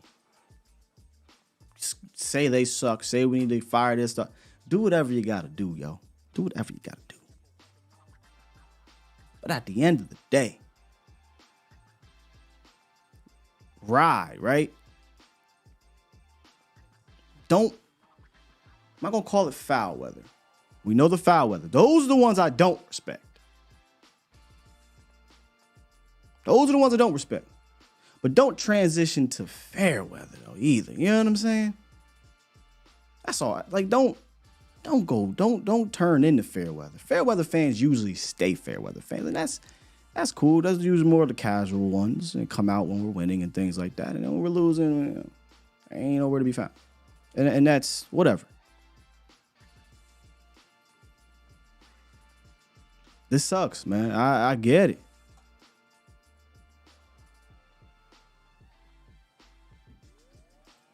Let's keep it moving, man. I got Toxic, then I'm going to get to my bro, Jay Jack. What's good, Toxic? My bad. No, it's all good. Again, your show. I'm just a guest. I appreciate you having me on. You are what we would call in Vachiso platinum caller, man, and I kept you on hold too long. I like to, if I could be my own little toxic caller, but whatever. I can't brand myself on your show. That's not how this game works. And by the way, fair enough. The Cowboys, to me, I'm Bubbles from The Wire. That's my blue cap. I know it's killing me, but man, I need my fix. That's how I am. I can't leave. This is my drug of choice, and I'm on it till the day I go into the ground, even if it puts me there early. I'm kidding, by the way. It's not that serious. A lot of really good calls today, and just a quick background. My background, I did 10 years in the Army. I was a staff sergeant, did a combat tour, and so my leadership style to me is based on extreme ownership and extreme accountability. My job was to make sure that what my AO was or where I was in charge of, anything that went wrong, it's on me. And if I wanted to have change, it started with me. Come on now. And I look at what the Cowboys say and what the Cowboys do. They're not congruent with what is actually happening. And what I mean by this, when Jerry Jones is saying, I will sign a check for everything, and then you go into free agency and you're not doing it, his actions are telling you what is actually going on. And this is the problem with this team. And I'll give you another example. You played a video the other day of Steve Young, and he basically said the truth. Nobody cares anymore that you're the Dallas Cowboys. And what was Jerry Jones' response to the playoff loss? This is the Dallas Cowboys. And it's just like, got it. And that's what's wrong with it, is that he is projecting what they think they are, and his actions are not aligning with what they actually are. And I hear people say all the time, we should go hire a young OC. We should go. To me, I think of a young OC as somebody that has a trade secret and they're going to a bigger company. Why on earth would I want to go to an organization that belittles and doesn't empower their head coaches and give you my trade secret just to not give me credit for it? Why would I do that? And I look at the Kyle Shanahans and I look at the Matt LaFleurs. The reason why they're successful is because their owners are 1,000% aligned with their general managers down to their head coach with a unique and professional understanding of this is what we're about. This is my left limit. This is my right limit. Everything in between, it's all yours. And that's never going to happen here the way things are built. And if you look at the holistic view of the people that they're hiring, they're basically retreads or they're guys that nobody else wanted to hire. So, and this is where people really need to look this team in the mirror and go, what are we? We are a country club Dallas Cowboys. And you can see it from all the way at the top down to the bottom where you see players laughing and having parties after a playoff loss and exchanging jerseys because there are no consequences. It is reflected down all the way to the field. And if you want to go ahead and blame Dak Prescott, I'll give you this. If I told you to go into a car race and the guy you're racing has a Maserati and I give you a Model T and you predictably lose, why am I going to blame the driver when they were never set up for success to begin with? You can't overcome it. Michael Jordan tried with Doug Collins playing hero ball. It didn't work. LeBron James, the last caller brought in. Why did he leave the Cleveland Cavaliers? Because he had shit coaching, shit ownership. And had a terrible team around him. So what did he do? He went to a competent organization that surrounded him with talent and utilized that team twice to put him and the entire squad in the best position to win, and they took care of business. Shannon Sharp. If you want to blame Dak Prescott, if you want to blame Dak Prescott, you're missing the entire problem because you can't overcome it. You can't beat your ownership, your coaching staff, and beat a playoff team who's designed to beat you. It's not going to happen. It will never happen. And I'm sorry for ranting if you wanted to say something, sir. No, you basically took everything that I've been trying to say for years, and you did it in one call. Sir, just honestly, I might take your call, right, and cut this thing. And when people do come on here and try to compartmentalize it down to one thing and as the reason, I'm like, wait a minute, just listen to this real quick. It's not one thing, man. We know what it is. And you kept saying what you were saying in your call because of what I've been saying for years. Yep. And that no one really cares about. Not no one, I shouldn't say that. Is that you are asking different parts of your organization to overcome the extreme issue. And that is nowhere else to be found in the National Football League. The way this thing is run is not run like successful organizations are run. Let me say this. Championship organizations are run. Thus, when you do compartmentalize it, you're putting that type of pressure on each level in the sense of, okay, as a coach, if you being honest with yourself, I know Jerry and them boys is not about to do no all-in stuff, so I got to overcome it. As a player, oh, shit, I know Jerry and I know my coaches aren't about to be out here and just go crazy, so I got to overcome it. And then individually, for those that want to be great, because there's only a few of them on this team that truly, truly care, that a lot of fans might look at and kind of just say that's BS. But then you got individuals underneath that that are more about the brand of being here.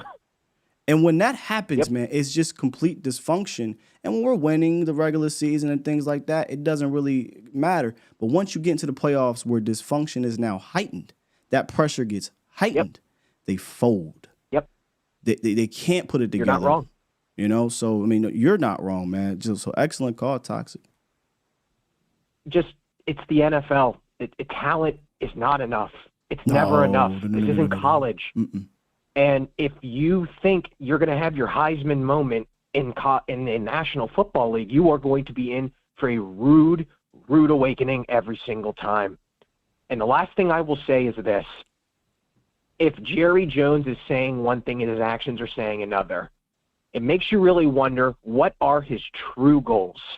And to me, his goals have always been the same. Make a lot of money and give me a lot of attention, because that is what his actions are saying. And us fans, the bubbles of the world, are going to buy into it. And that is where you have this wash, rinse, repeat cycle. No other team in the NFL, I'll even raise it, in professional sports, from Major League Baseball, National Hockey League, NBA, is run like this. And there's a reason why. Other than that, y'all have a good day. Stay safe. Salute, Toxic. As always. 2 years ago? 2 years ago. 2 Super Bowls ago, whatever. Rams-Browns. As the Browns, I'm sorry, Rams-Browns because history, but Rams-Bengals.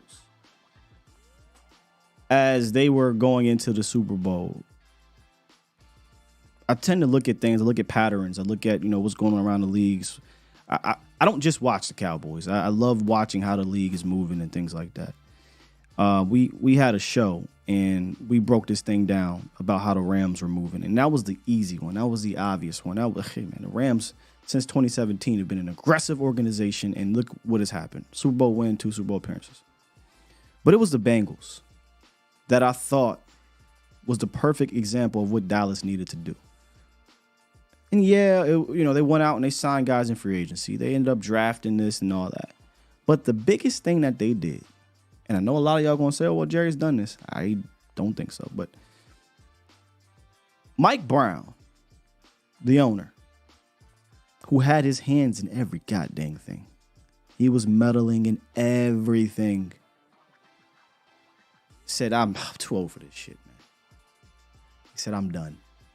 I fall back, giving this thing to the football people, hired the real general manager, hired the money guy or whatever, personnel guy, let them take care of things. And next thing you know, who was once a cheap owner in free agency, cheap owner and doing this and that, next thing you know, they're signing Hendrickson, they're signing DJ Reader, they're signing the cornerback, the safety. They're spending some bread, making these moves, and a year later, in the Super Bowl. Now, look, I'm not saying everything will be hunky-dory, but I do know that is a start. Yes, Jerry is more of a mouthpiece in a way, but he's a detrimental one. That's for sure. And then stop with Jerry, but Steven. I saw somebody on Instagram say, oh, well, the real Cowboy fans know that Will McClay is the general manager. I'm going to keep telling y'all, no, he is not. He's not. Will McClay it's a perfect job. He has the best job in the National Football League. You know why? Because he's not the general manager, he can't be held accountable for not having linebackers on the team. Right? He can't be held accountable for not going out and getting running backs or hiring a run game coordinator or hiring the coaches. That's not Will McClay, because he's not the general manager. He's not held accountable for being cheap in free agency. That's not Will McClay, because he's not the general manager. You could argue he can't even be held accountable if he wanted to come out here and say, hey, I didn't want to draft Taco. I gave y'all the names, and this is what the coordinator decided to do. However, we give him credit for the draft because that's where his expertise is at. Point is, he's not a real general manager. Real general managers decide who the hell's coaching this team, decide the type of team they want to be, make all the signings, free agency, extensions, etc. Make all the trades. Will McClay doesn't do that. Will McClay is their advisor. Steven will make the decision. If it happens to be a really big one that's a potential needle mover in the headlines or needle mover money-wise, then Jerry Jones is going to have a little say in it as well. Signing J-Ron Curse and Neville Gallimore, Jerry don't give a shit about that. Going to go get Greg Hardy. Going to get Lyle Collins. Trading for Brandon Cooks. Yeah, Jerry wants something to do with that. So I'm just saying, man, don't. This is not normal here. It is not. And I get it, Toxic. We've proven we cannot overcome it. But this is kind of the nuanced conversation that a lot of fans do not care about, but it is the reality of this franchise. So now it's, McCarthy, I need you to be superhero. We know McCarthy, Jason Garrett, he ain't no super. Dave Campo and Chan Gailey and Wade Phillips and come on, man. All right, we know those guys ain't it. But Tony, I need you to be that. Dak, I need you to be that. Micah, D-Ware, I need you to be that.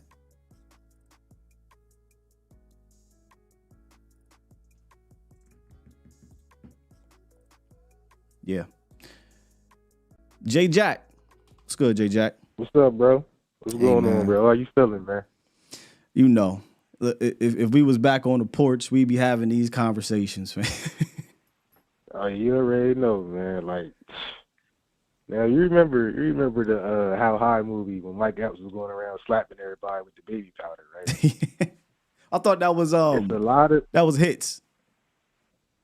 Oh no, that was Mike. You're right. Yeah. Now it's a lot of people in that organization that need to get slapped with that baby powder, bro.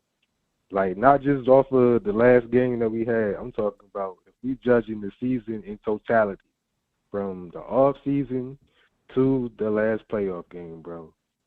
First and foremost, coming into the season with no linebackers, bro.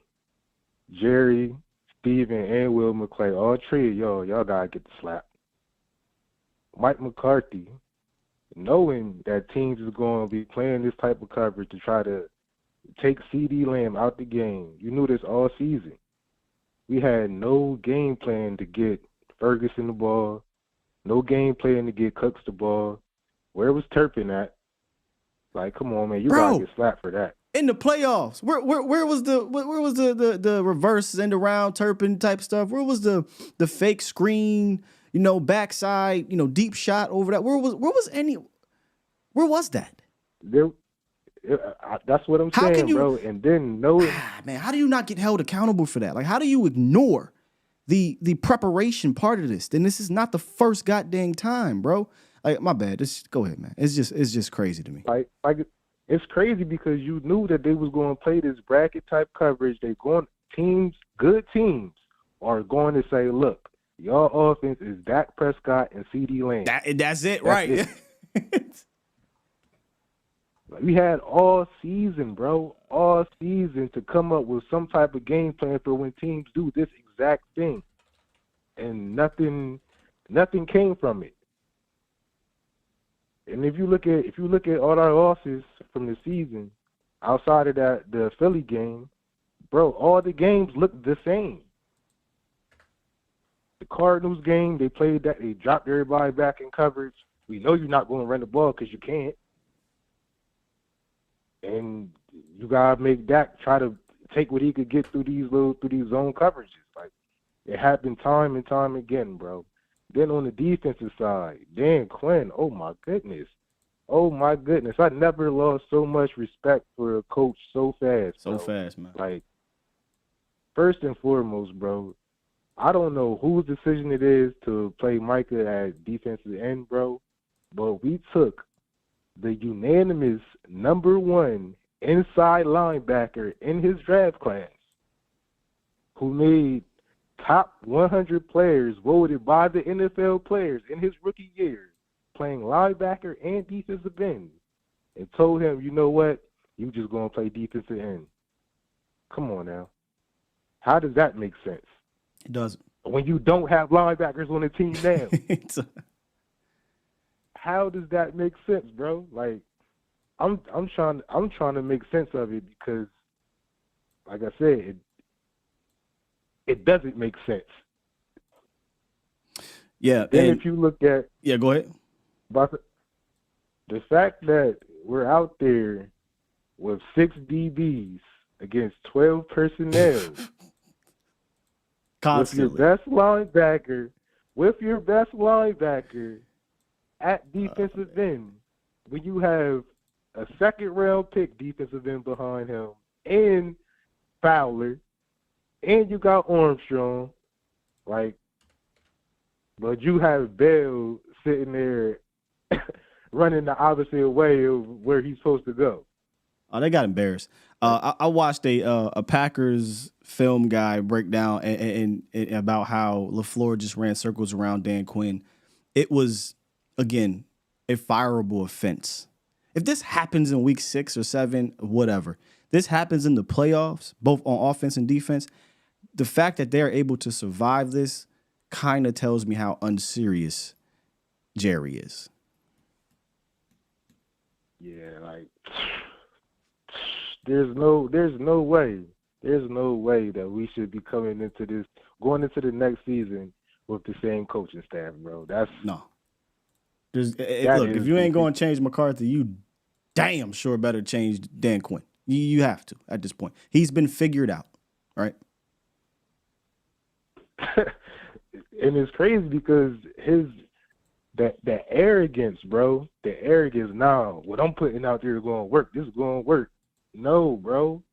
And the fact that I'm more upset with the rest of the coaching staff because, like, nobody said nothing to him about this. Like, yo, we don't got no linebackers out on the field, and they running the rock. What's going on?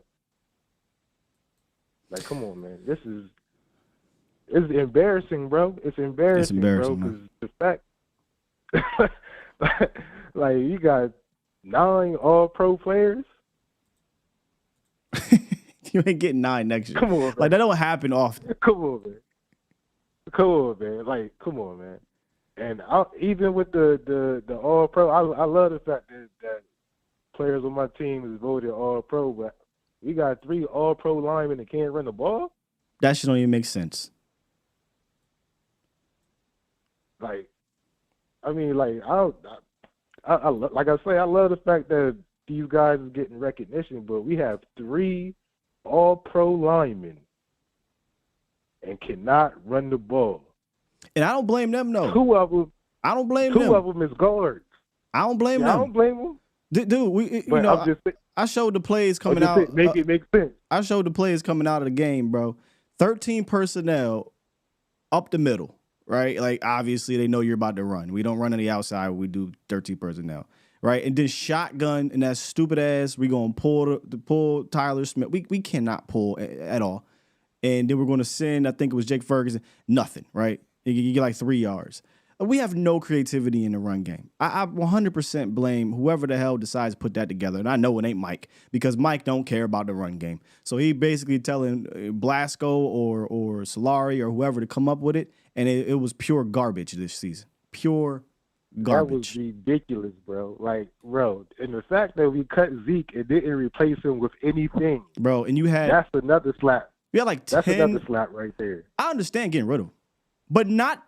Yeah, me too. Not drafting one of the 12 motherfuckers that was in the draft to do it. Criminal. Yeah. I mean, it's absolutely idiotic, man. And then, like I said, bro, like, bro, I'm not saying we had the best receiving core, but Cooks is a weapon. We had a good receiving core for sure, yeah. Yeah, I'm not gonna say he was the best, but I'm not going like. Say top 5. Bro, there's no reason why our offense should have just been CD or nothing. There's it's too many other people that not at home can do good things. You know, not at home where Cooks was better at home. Ferg was like that. Like, how do you see Ferguson's development throughout the year and say, okay, we're not going to feature him? Because I'm gonna keep it a bean. As great as Ferg was, I don't think he was featured towards the end of the season like I thought he should have been. You know what I mean? And they damn Especially sure after you seen what he could do. Yeah, he damn sure wasn't featured in the playoffs. We know that for a fact. So, yeah, you know, it is what it is, J. Jack, man. It's ridiculous, bro. But I mean, I'm still riding with the club though. I mean, but man, we both suffered through Campo and them. So you know, listen. Yeah. Listen, one more thing though. I want to ask you if you have heard anything about this magical place where top 5 quarterbacks grow on trees where you can just go and get one. Because people talking crazy, yo. People talking real crazy about that. I understand the frustration and everything, but, bro, everything is on him. We literally had no running game, and his whole offense was to get the ball to one person. Like, that's not all on him, bro. Well, those particular types, it's the frustration, number one. It's the many of them. I'd probably argue 90% of them. We're just waiting for the other shoe to drop. There was really no support on him. But and then the other 10% that are at this point, I think it's because this whole pressure situation, there's no beating those allegations, J. Jack. And look, it could be pressure of the playoffs or the pressure of, hey, this is all on you. Again, fair or not fair, because of where we're at, right, in Dallas, that's going to be asked of every quarterback. And if in my opinion, I don't even think Patrick Mahomes could consistently overcome that 3 or 4 times in the playoffs. I don't. When you go look at the playoff runs of the Joe Burrows, the Pat Mahomes, the Josh Allens, and these guys, when you go look at those playoff runs, that is there's some balance to it, or when it doesn't have to be balance of run pass. It can be balance of offense defense. But there's hardly ever just literally asking your quarterback to be perfect for 3 or 4 straight games. That's hardly the case. But here in Dallas, no matter who the quarterback is, Drake May, if you want to cut Dak and sign him, whomever, Caleb Williams, whomever. Guess what, bruh? As currently constructed, the way it is, it's going to be all on them too. And guess what? History shows that doesn't really work. So that's why I think people, J. Jack, are frustrated, because it is on him, and he hasn't lived up to the pressure in the playoffs. But I don't know what changes unless, there's a structural change here in Dallas. And my last thing, though, if people want to go with another quarterback, I understand. Well, I don't understand it. That's not the route I would go. But if you want to go with a young quarterback to throw the ball to CD Lamb, it's going to be a lot of temper tantrums, bro. And we ain't trying to see that. No. Yeah. CD, we know he can get in his own head really early. I wish that was something maybe, as he matures, it'll grow out of. But it was like the opposite of how Dez would do it. Dez would get fired the hell up on that sideline. Hey, man, let's fucking go. CD just kind of goes into this hole and just deep depression. And it's like, my dude, we playing football. Dak even said it, bro. If you got a problem, I don't give a fuck about these cameras. What are you seeing? What's going on out there so we can fix this shit? You know what I mean? Don't go sit by your damn self and go in La La Land. Help me help you. Yo, when he let the bull push him like that, bro. Oh. Yeah, man. I posted that video. You got people on there saying, well, if CD Lamb would have went back and got a flag, you'd have been mad. No. Number one, I'm not saying he had to go back there and punch him, although if he did that, I would not have been mad at him. Just like I wasn't mad at Zach. Zach had to do what he had to do to protect his quarterback, got the flag. I get it, Zach. But look, man, I'm not saying I'm a professional, but ain't no – I was a hothead, though. But ain't no way, fam. I'm getting pushed like that. No way. And my man, because when I would have turned around, he gave me the look like, yeah, what you gonna do? BAN? Oh, hell no. I'm sorry, dog. Like either my emotions might have got too high. I might have swung. I don't know. Could have been. But I know I would have addressed that. So I don't get how it'd have been Malice in Dallas. I just don't get how people just looked at that and was like, no big deal. No, you know why it was a big deal? And I was talking to my wife about this. Because guess what Jair Alexander is going to the huddle and saying? Oh, these is soft. Oh, I just came at CD Lamb, dog. I'm in his head. So look, I'm about to press him all game, right? I'm about to be in his grill. He wants nothing to do with me. So Savage, here's what I want you to do. You know what I mean? Like there's shit that can happen off of that. If he's not ready to fight back, then I know I'm in your head for the rest of the game and you want nothing to do with me being physical with you. And bro, this is football. Basketball players not even letting that slide, bro. Basketball players are not letting that slide. Football is a contact sport. And you just let this man punk you. Yeah, man. That's all I got to say. All right, man. Appreciate you, J Jack. We'll wrap over here. I'm getting fired up off that because that was telling. Y'all, that was in the third possession of the game. There was a play where L'Jarius Sneed was very physical with Tyreek Hill. Two differences with Tyreek Hill and then CeeDee Lamb. Tyreek he's a little dude, so sometimes you can kind of push him to the ground. He got pushed to the ground. He got bullied at the line of scrimmage, but Tyreek fought. He got up. He's trying to get loose and make a play to be available for his quarterback, right? But then after that, he said, man, I ain't about to let L'Jarius Sneed just bully me like that. So he's like, man, get out of here. He's pushing him back. Didn't matter, probably not at the end, in the grand scheme of things, but that is sending the message back to L'Jarius Sneed, like, oh, I'm here today too. CeeDee Lamb gets pushed, does this whole thing, and he's walking back with it like he got a neck problem. He didn't get pushed and try to fight. Granted, the play might have been over, whatever. He didn't get pushed, turn around, and say, oh, I'm here today too. And goes to the sideline, biting his lip and all. I mean, come on, man. It's 7-0. I ain't gonna lie to y'all. When I saw Coach go talk to CeeDee Lamb, part of me said, shh, this thing might be over. We're not gonna run the ball. We don't run the ball. We need that man locked in.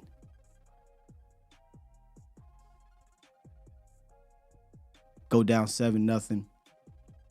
Dak throws the pick to I said, oh, shit. I said, this thing. Now Dak is in his own head. Oh, Lord, man. At the crib? Nah. This can't be. This can't be the team I'm used to seeing at the crib. And that's what led me to believe, this playoff pressure stuff, it don't matter where you're playing at. It really do be getting to these boys. And I'm not talking about the pressure of the Green Bay, the actual game. I'm not talking about the pressure of the season. And I said this before, I'm not even talking about the pressure of the 8 years for Dak, the 4 years of CD. I'm talking about the pressure of the 30. It gets to these boys. Clearly, it gets to the Q or the coach. And then trickles down to the Q for sure. But it gets to these boys.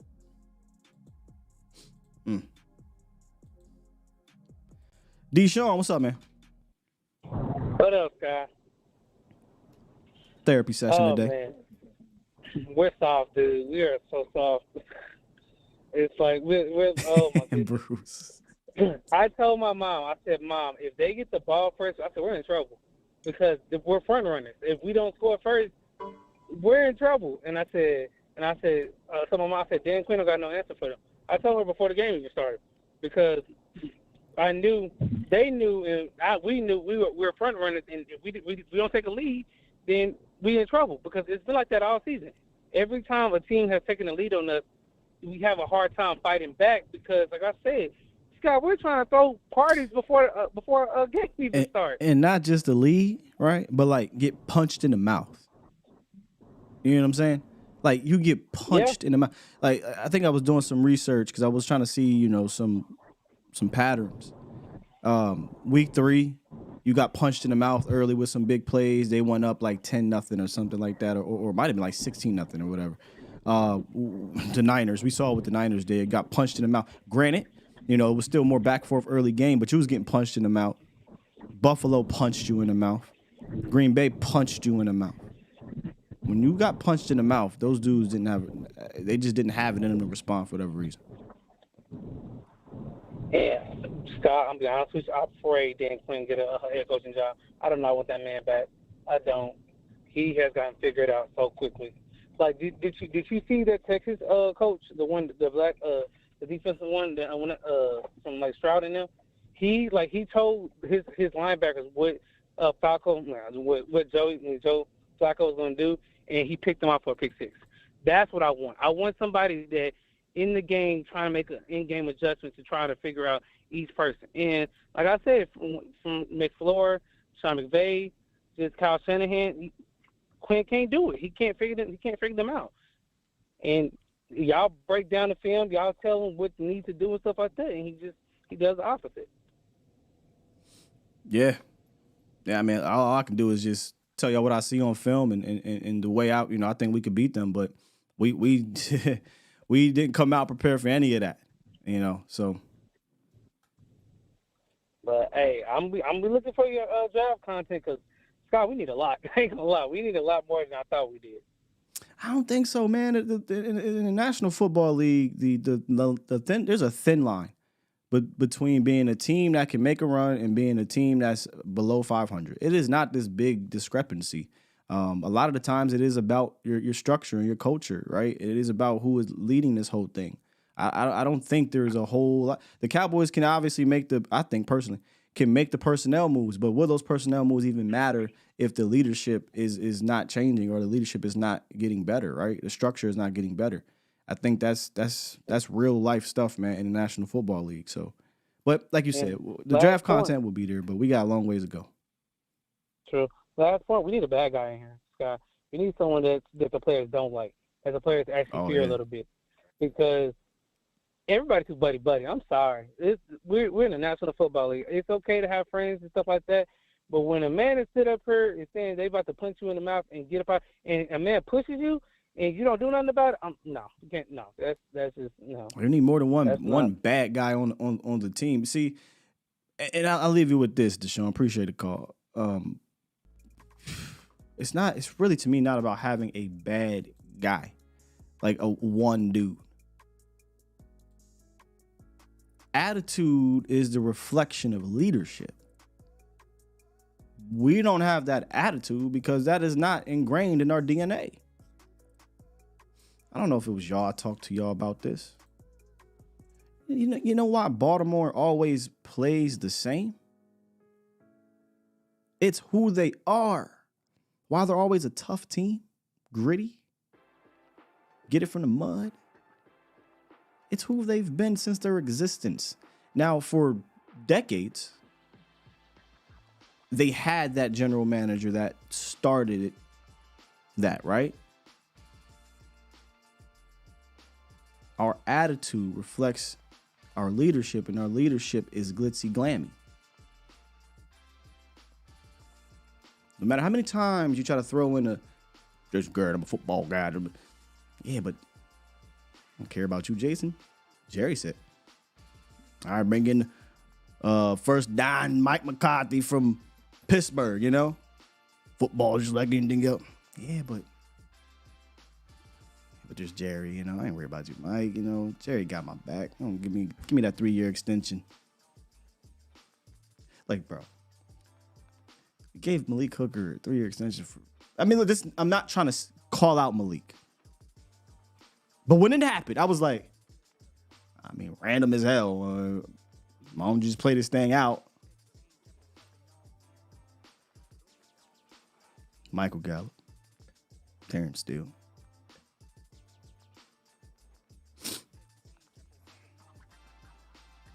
What they really do there?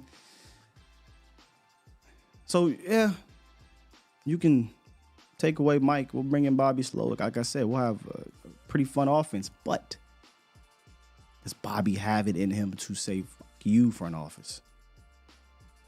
I know Vrabel do. I know Harbaugh do. And I know Belichick does. So you could bring in a bad guy. You want to bring in a mercenary? We've done that. Hell, Greg Hardy was here. Michael Bennett, he was here. One guy is not enough. Just like one guy may not be enough on the field, one guy, one player, well, you can't pin it on one guy. You can't expect one guy to always win. One guy is not enough to come change the attitude of an entire organization when it comes to a player, because they don't have enough power to do that. You got to put the one guy in a position of power to do that. Those three gentlemen I just said, if put in that position and given that power, they could change that culture. McCarthy, a player coach, man. I like being a player coach.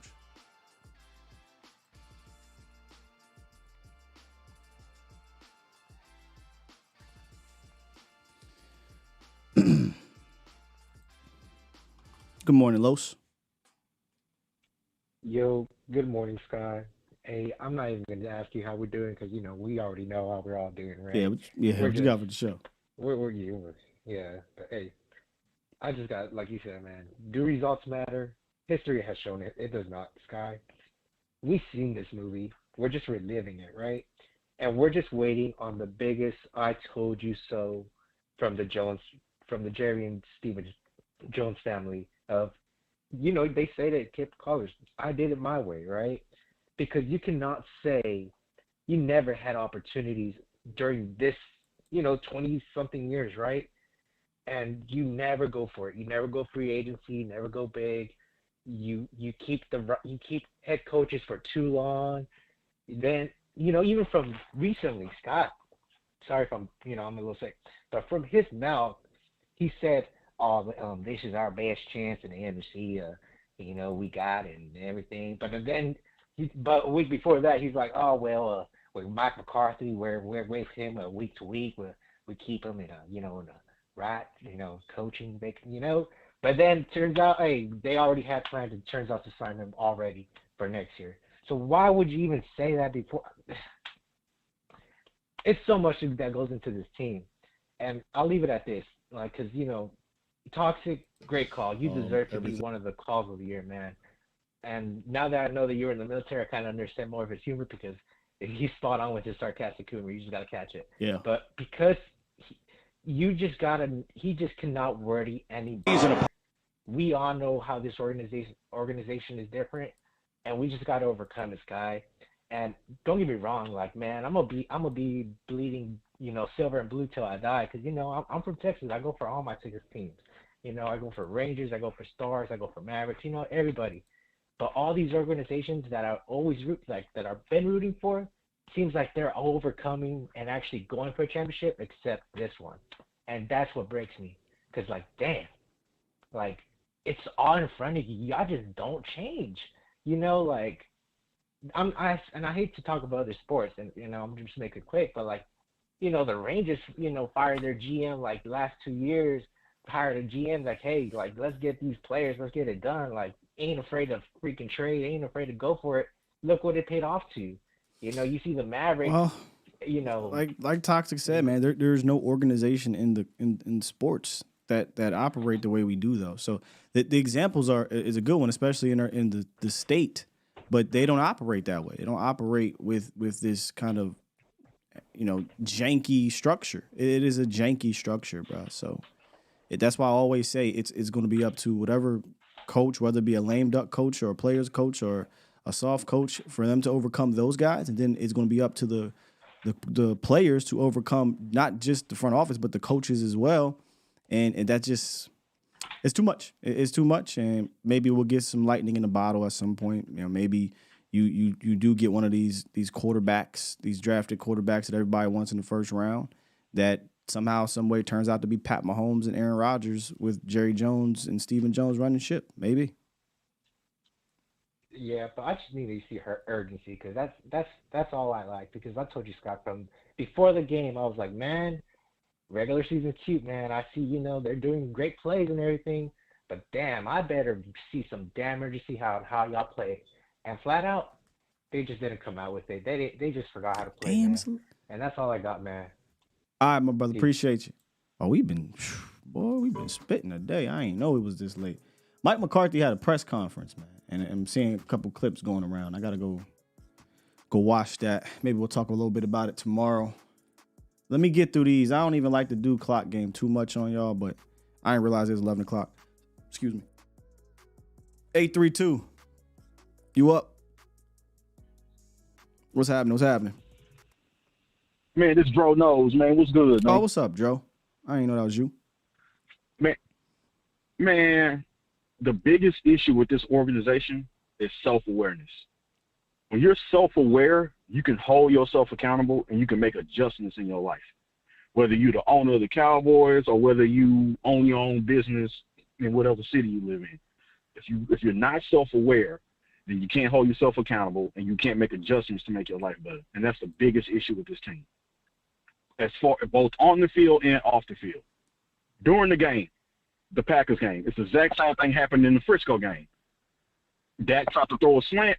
It was almost picked off. What happened on the next play? Exact same play, interception.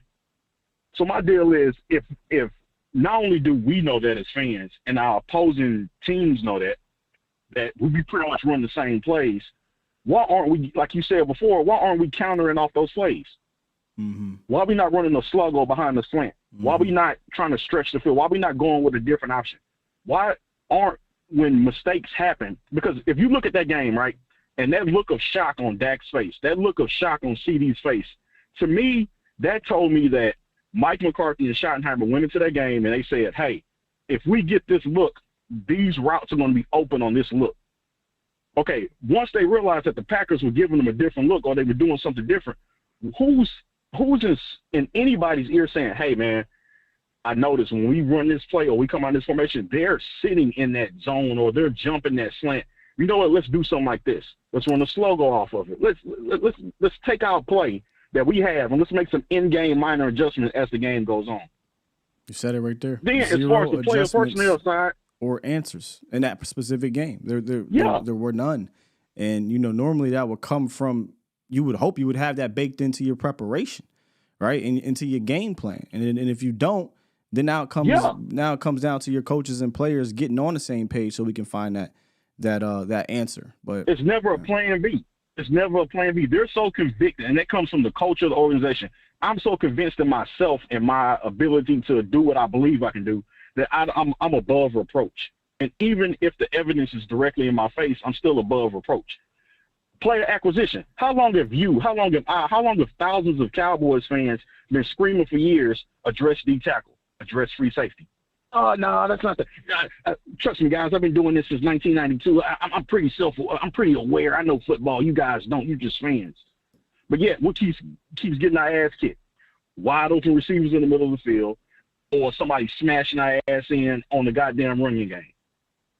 We had safeties playing linebackers. Safeties. And it's been proven we suck at second-round draft picks. Trade them. Please don't make a second-round draft pick this year, man. Please trade it. I was saying we had a Koye on here talking about Jalen Johnson. I was like, man, F that second-round pick. F it. Go get me Jalen Johnson. This dude ended up being an all-pro. I mean, we suck at it. And then we still have the same philosophy as far as player evaluation. Oh, linebacker, safety, defensive tackle, that's more of a later round thing. If you look at your draft board, if you spent the time and energy in building your draft board, if you look at your draft board, you go, okay, look, these are the best players available at certain positions.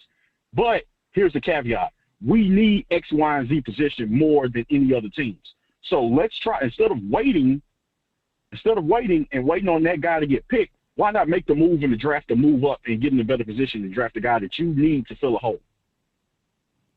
Yeah, we have a superstar, Michael Parsons. Do we protect him? No. Where's his Elodie Nada? Why we haven't got this man in Elodie Nada, a Sam Adams, a Saragusa? Yeah, ain't a whole bunch of them now. Who we waiting on?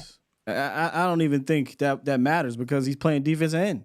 You can put Elodie Nada, Sam, or it don't matter. True. You put him at defensive end, he can get taken out. He's He's a playmaking linebacker that can rush the passer, and for whatever reason, we want to continue to go at bat at him as a full-time defensive end edge rusher at, with his size and experience doing it. So the longer we do that, yeah, he's going to get you 14, 15 sacks, and he's going to get held a whole lot, and he's going to make his splash plays.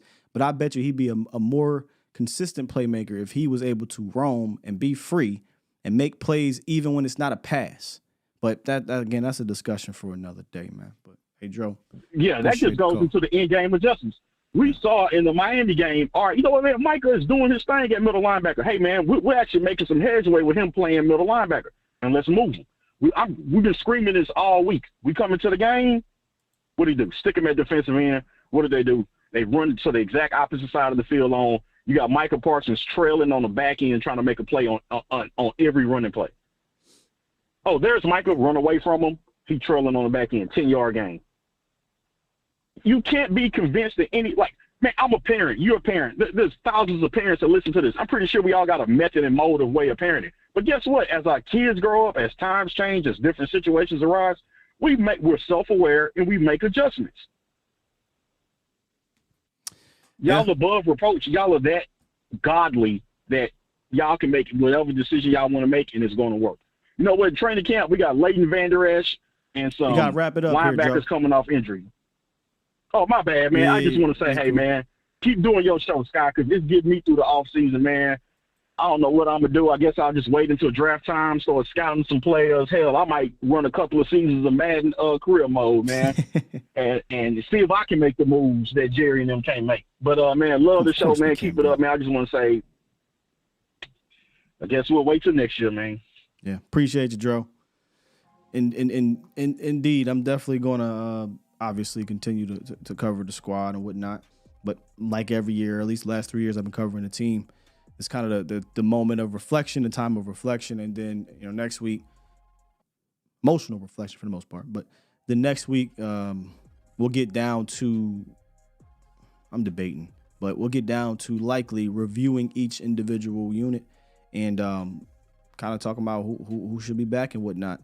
Now, defensively, a lot of this will depend on who the coordinator is, which is another conversation. And then we'll talk about our free agents, the potential free agents. We'll do a free agent primer as that starts to ramp up in the next month and a half.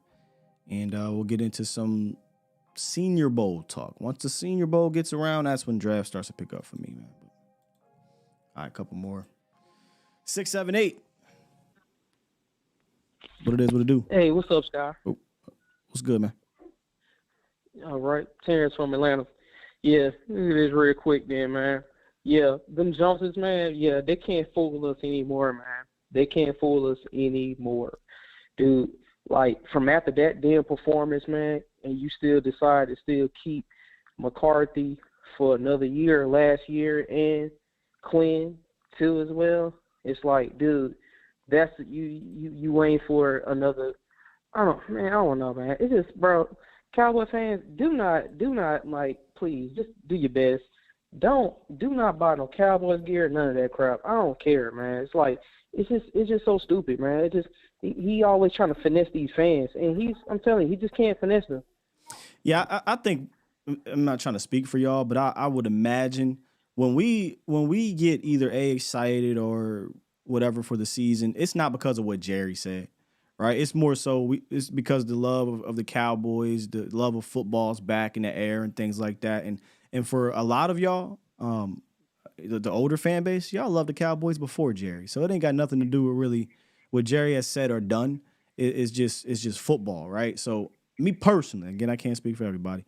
I truly don't care when Jerry does his whole wave the pom-poms every year of what the Cowboys are going to be. If I'm excited, it ain't got shit to do with Jerry. It might be excited because, hey, we made a move, or I like this player in the draft, or I like the free agencies or whatever, but it ain't because of what Jerry said. Y'all should, I've been telling y'all to tune that man out for years when it comes to anything real. Yeah, I was never ever anyways, paying attention to what they be saying. I just always put in my faith and hope McCarthy, since he got there, and he just let me down. So I'm very disappointed in him. And so, just one more thing. Yep. Them whack ass players, Deshaun Wright and Rico Dowdle, want to go on Twitter, talk about some, I got time. Yeah, you got time in the couch with us. You got time in the couch with us.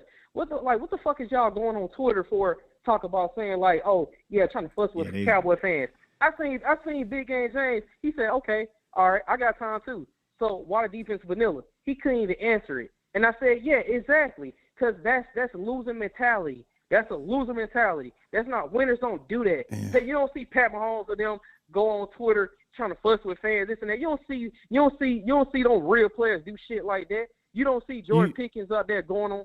Man, you usually see those bottom of the look. I like you, Wanye, but you bottom of the roster guy. You usually see the bottom of the roster guys talking about they got time. Think about who said it: Rico, Wanye, Nashawn Wright. You don't see the top guys out there right now doing that because they know what type of kickback they're gonna get. But look, man, it's a free country or whatever. But this ain't the time, bruh. That's the dumbest thing you can say is I got time. You setting yourself up for the joke. Like, the joke writes themselves. I bet you do got time because you got spanked at the crib on Sunday, so you got time. So that's just right. Dumb. And talk about saying run it back. Yeah, run it back to the playoffs and lose again. What the fuck y'all talking about? Yeah, all right, then. Y'all have a good day. All right. I appreciate you, man. Yeah, Wanye was wilding when he dropped running back. Like, read the room, Wanye. Read the room. You act like we got to the NFC Championship game or something and lost by a little bit. Ain't no way you can 48-16 talking about run it back. Hey dog, just go ahead, just lick your wounds. I'm not telling nobody what to do on his social media, but if I was a player, man, I got a PR team. Y'all could handle the social media. Out of here. Especially for this particular team. You crazy, dog. All right, last one. 346. What's happening? Hello? Hello?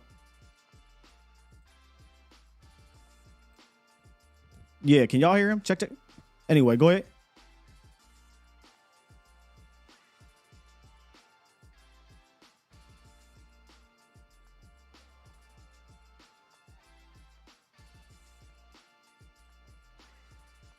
Man, Dak is our quarterback. The man that blitzed us. My bad, y'all. Broken.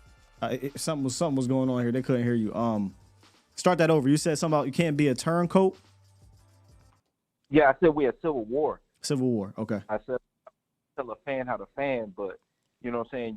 You can't lead your team, man. You know what I'm saying. Don't be a turncoat. Yeah. Don't turn into a fair weather fan, bro. Like, don't do that.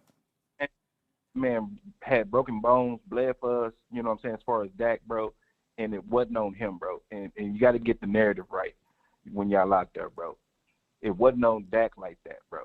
The man is allowed to make some mistakes in a game. He's not going to be perfect, you know what I'm saying? But when you have not here in Dallas. When you have other players not show up, that's different. That's the ones that need to be called out, and they're not calling for their jobs. They're not saying, Sedarian, we don't think you can be here, bro, because you folded under pressure. You need to go. No, they're not telling that to Sedarian. They're not telling Raw. You know what I'm saying? That's uncooked meat. They're not telling Raw. Say, bro, you was weak at the point of attack, bro. You the OG. You supposed to be strong too, and not let that man come through you like that and get that ball. If nothing else, break it up.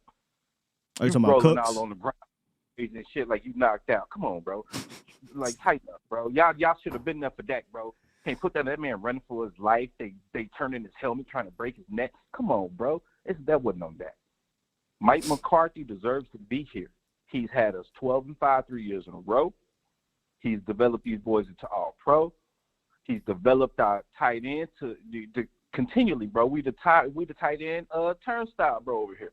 Mike McCarthy deserves to be here. Get him some help. That man has been handicapped too long. I understand, Jerry, you was mad when he first came in and he hired his boy and his boy failed and he fired him and hired all these people and handicapped this man. Kellen Moore was a handicap. Dan Quinn is a handicap. That is a handicap. If you have nothing on the other side to help this man, how you going to succeed? stop handicapping. I understand he fucked up the first time when he hired his folks. Let him try one more time, bro. Let him go out on this shield this last year. Let him hire somebody that he needs. Get Dan Quinn out of here, bro. Dan Quitter. Excuse me. I'm wrong. Dan Quitter. Get Dan Quitter out of here. That's an interesting nickname. Instead Listen, of Dan bro, Quinn, Dan Quitter. Ooh, I know, and I could be wrong. I could be wrong because Dan Quitter had his vision. Dan had a lot of loss on the defense too. Mike had a lot of loss on the offense, and he made adjustments. He showed he can make adjustments. Dan is showing he cannot make the adjustment. I know he had a lot of loss on the defense, and that could be what it was. That all the loss just compiled, and he had to play the youngsters, and they wasn't ready, and all of this. It could have been that. But I'm just saying it was egregious. Y'all know. We just played the youngest team in football in the playoffs since 1972. So I don't give a damn about no young nothing. You know what I'm saying? All the little guys, bro. You playing all these little guys. It's egregious, Dan. You're not making the adjustment against them Shanahans and all them Linehans and all of them other mans that you got, whooping your ass. Make the adjustment, bro. You gotta go, bro. You're not making no adjustment. You handicapping Big Mike, bro. You handicapping him, bro. Kellen Moore had already handicapped. If he showed in the big game, he did not follow through to make it. I'm sorry? Nah, your bars are kind of hard today. Pause. But the whole Dan Quitter and Shanahans and Linehans and all the mans, I'm digging it. Yeah, look, man, I think they're all capable in this one. That's why on Monday I gave each slice of a pie to everybody, right? Like Dak gets a part of the pie, McCarthy gets a part of the pie, Dan Quinn gets a part of the pie. But right now, the only one you're replacing is Dan Quinn. I hope Dan Quinn is up out of here, and we'll see. We'll see if, like you said, whoever they decide to bring in helps him out. But yes, he's sold. He 100% sold in the game. But Dan Quinn helped out Mike McCarthy after 2020 though. So let's in not our do that. house. What? Man, if you don't pack your shit and get about our house, bro, excuse my language, bro, you don't need to be having your interviews in my house. You allow these folks to come put 50 points on us? Bro, get out my house, man. You handicapping my coach. People calling for a job. They're calling for my quarterback job because you. He is allowed to have, as you say, the first half was on them receivers. We need an OG in here that's going to come and be tough. We need, Scott, we need the OG. Our OG's busy. Y'all talking about the culture of the Cowboys, and I'm going to wrap it up with this. Here we Y'all go. talking about the culture of the Cowboys. These guys work. They don't have time to come to the Star and instill the culture like they do in Baltimore. All them boys, Ray Lewis and them, always coming to the Star. If you guys love Jared, bro, when it's getting close, like towards the end of the year, next year, bro, just start coming to the Star. Michael Irvin, Prime, what's our running back? You know what I'm saying? 22. You know what I'm saying? Just start coming to the Star and still some, you know what I'm saying? 9. We need Aikman. All y'all start coming to the Star, bro. Y'all are the culture. Y'all just left. I know y'all busy, bro. Y'all on TV. That's what Jerry will do for you. So I can't even knock my owner like that, bro. He handicapped Big Mike because Big Mike hired that guy, and the guy was trash. So he handicapped Big Mike with these people because they wanted to try to see what Dan could have if we could, you know what I'm saying, groom him just in case Mike fails shit. You know, always fail-safe shit. Fuck that fail-safe shit. Excuse me, Scott. Forget that fail-safe stuff, man. Like, unleash Big Mike, man. Let him go, bro. Hire somebody good, man. Like, and you guys come to the Star, bro, when it start getting almost close to the end of the year, going in the playoffs, bro. Start pushing these players, bro. Let them know what it means to be a Cowboy. That is our culture, and they left. They busy. Y'all too busy, bro. What's up? I'm going to leave it with that, Scott. I appreciate it. Hey, man, look, I might not agree with all of that, but that's the whole point of letting y'all talk this week, man. Appreciate the call. Good stuff. That was bro said Dez need to be up there too. Y'all ain't hear that part. But the passion, man. We I think I was talking to 2i about this. It feels like we care more than a lot of people down there. And I know that sounds crazy. What do you mean? I do this for a living. I sweating, blood, sweat, tears, et cetera, I go through I get it, but it does feel like that sometimes. There's a lot said there. I can't even remember all of it, but I will say this.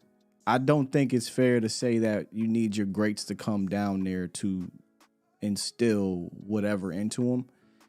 If that's the case, we can't then give Jerry a pass, because if you've built a structure to the point where you need to rely on greats to come back in and give you an extra oomph, that's a failed structure. That's a failed structure. This franchise for 30 years has kind of been built on a house of cards. And if one particular thing does not go right in a particular year, it all falls down, right? I'm not going to disagree with the coach being handicapped, but let's be real. That comes with the territory here in Dallas. Maybe, he's saying handicapped because of Dan. Dan did not come through for sure, but Mike is culpable in this too. Mike is the head coach. So he's responsible for the whole team being ready. And then he's the play caller. He's responsible for that piss poor game plan you put together. And then you can't remove, Dak out of it. You can't remove CD out of it. Then the players become part of it too. They're responsible for missing a read or dropping a ball or not blocking or not making a tackle. So everybody got a piece in this, for sure.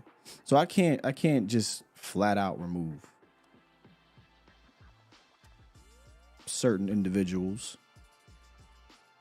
for this one, no matter how much I may like an individual. Me personally. But it's that fire that we have that we would just kind of wish they kind of had going into these off seasons and things like that, post seasons. But today, like I said, as we close out this show here, appreciate y'all for still sticking around. Was supposed to be about, we were going to break down the defense. It was the autopsy of the Cowboys defense. We'll probably do that tomorrow. And then I was going to do it with Okoye. Then something came up with Okoye. So we couldn't do it. And then the whole Mike McCarthy thing dropped last night. So I had to shift completely this morning. And I knew this was the topic of conversation that we wanted to have here with the nation. So, I obviously started off the show telling you why I think it was the wrong decision. Right? I believe that. Now, what I'm not going to do is talk about why it's the wrong decision for the next 7 months. You know what I mean? Nothing's changing in that point. But I'll give my opinion on it, and that's what I've done. But at the same time, I gave you some things I believe needed to happen to make this thing right. We'll see if those things happen. But tomorrow we will have Pat on the show. And honestly, it will probably be a little bit of leftover conversation. We'll go inside the Star, see what they're thinking down there. McCarthy just did have the press conference, so there are a few things that we may have to talk about at the beginning of tomorrow's show, but we will definitely dive into this defense. Maybe I'll get Koye on the horn as opposed to on the camera. But we'll talk about it, I promise you. Let me run through these super chats real quick.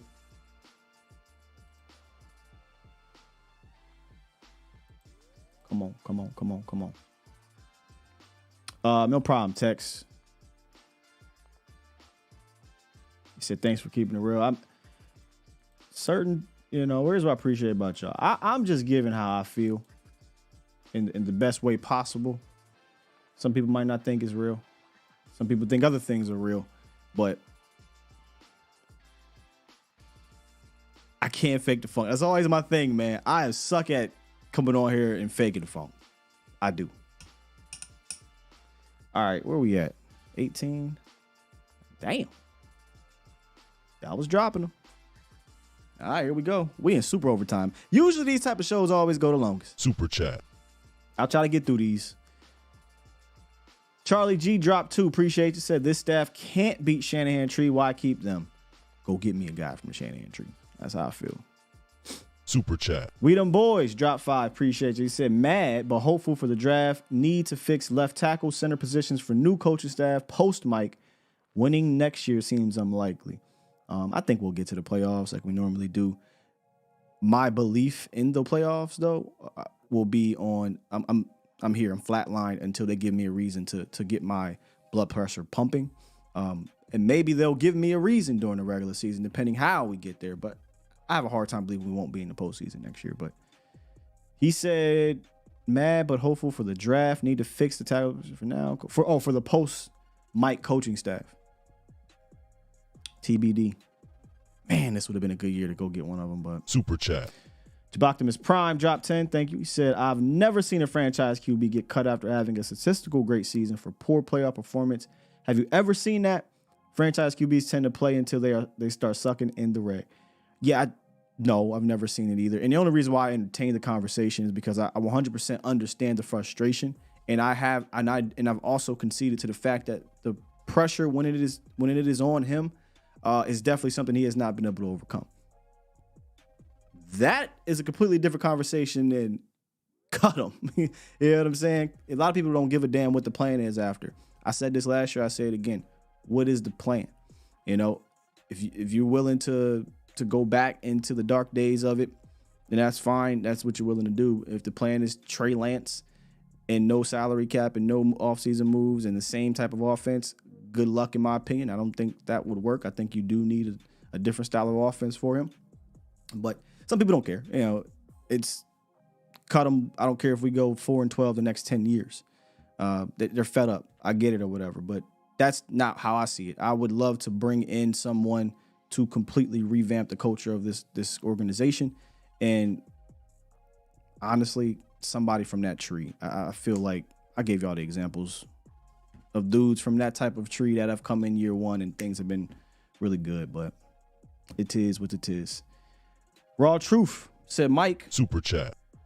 Is not fit to lead this team. The perception of this team of the NFL is they are soft. Here you go. Here's a perception of this damn team. And this arc, we're going to take it over. We already set our standard. We're going to punch the front runners in the mouth early. We're going to set our tone. We're going to punch the front runners in the mouth early. We're going to set our tone. We're going to punch the front runners in the mouth early. We're going to set our tone. Front runners, bro. That's what we are. Super Chat. Jay Diz dropped 2 and said, came in late. Did you see the DQ news, Sky? I'm guessing you're talking about the whole he may be back if he's going to be back if he's not hired. Yeah, we talk about it. I'll talk about it more. I'll probably drop that tweet or whatever comes from it tomorrow as well. I've got names. I had names. They're not going to bring in a guy, but I had names, offensive names for y'all. I've got defensive names. Let me just throw these offensive names out there. Don't think it's going to happen. But Clint Kubiak, pass game specialist for the Niners.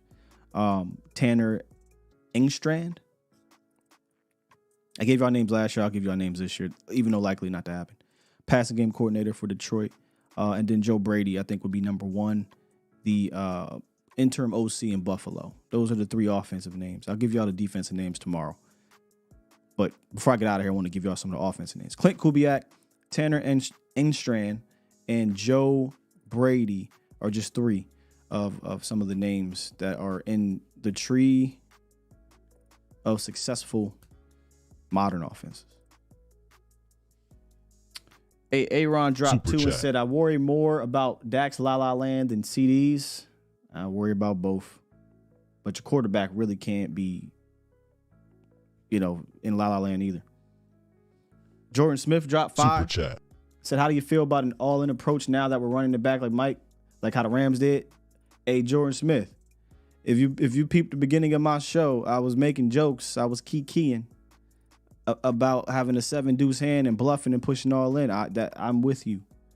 If you're going to run this thing back, you can't half-ass it. You've got to take these chips. You got to grow a pair. Apologies to the young people and ladies listening, but you gotta grow some. All in. If they half-ass this thing on a lame duck season, I already think this is an unserious organization in general, but they really unserious, man. Like, you can't half-ass this. You gotta go all in. I don't want to hear about pie. I don't want to hear about cap. I don't want to hear about draft cap. I don't want to hear about none of that. If you giving him 1 year and it's going to be a tear down anyway, put them all up in there. I don't got no chips, but man, if you've seen Rounders, he splashes the chips. all in. And if we win, pay that man his money. That's all I'm saying. Toxic Drop 2 on the way out said Mike McCarthy is assistant to the regional manager. Yo, as many,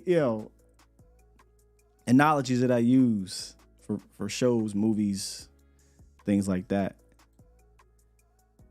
That's top tier, bro. That might be top 5 right there.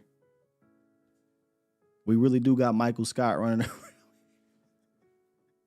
And Mike McCarthy is Dwight Schrute. Yo, wow, man. Yeah, Toxic. Got my Oreo.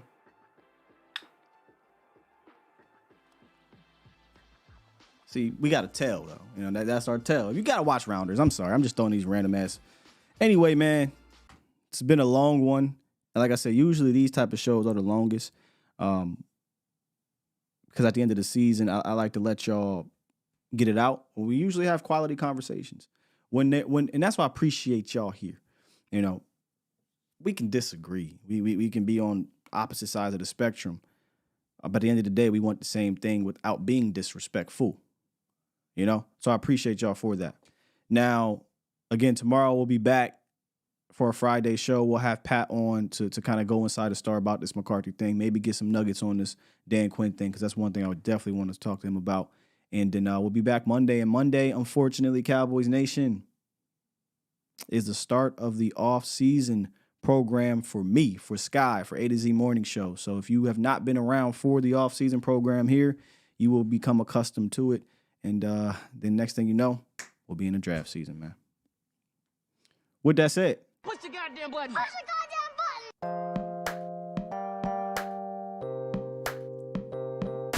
button. Appreciate y'all for being here. Cowboy Sweet said, man, I missed this chat. Yeah, bro. It was a good one today.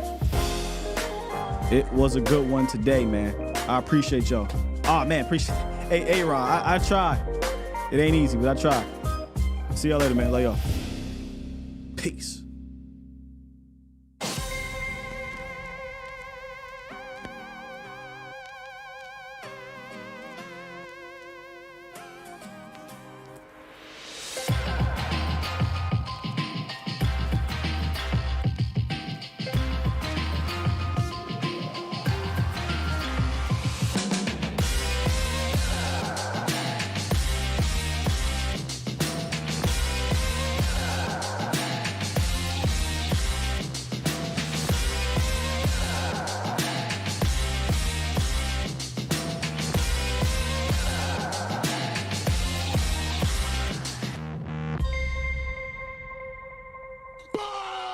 Squad!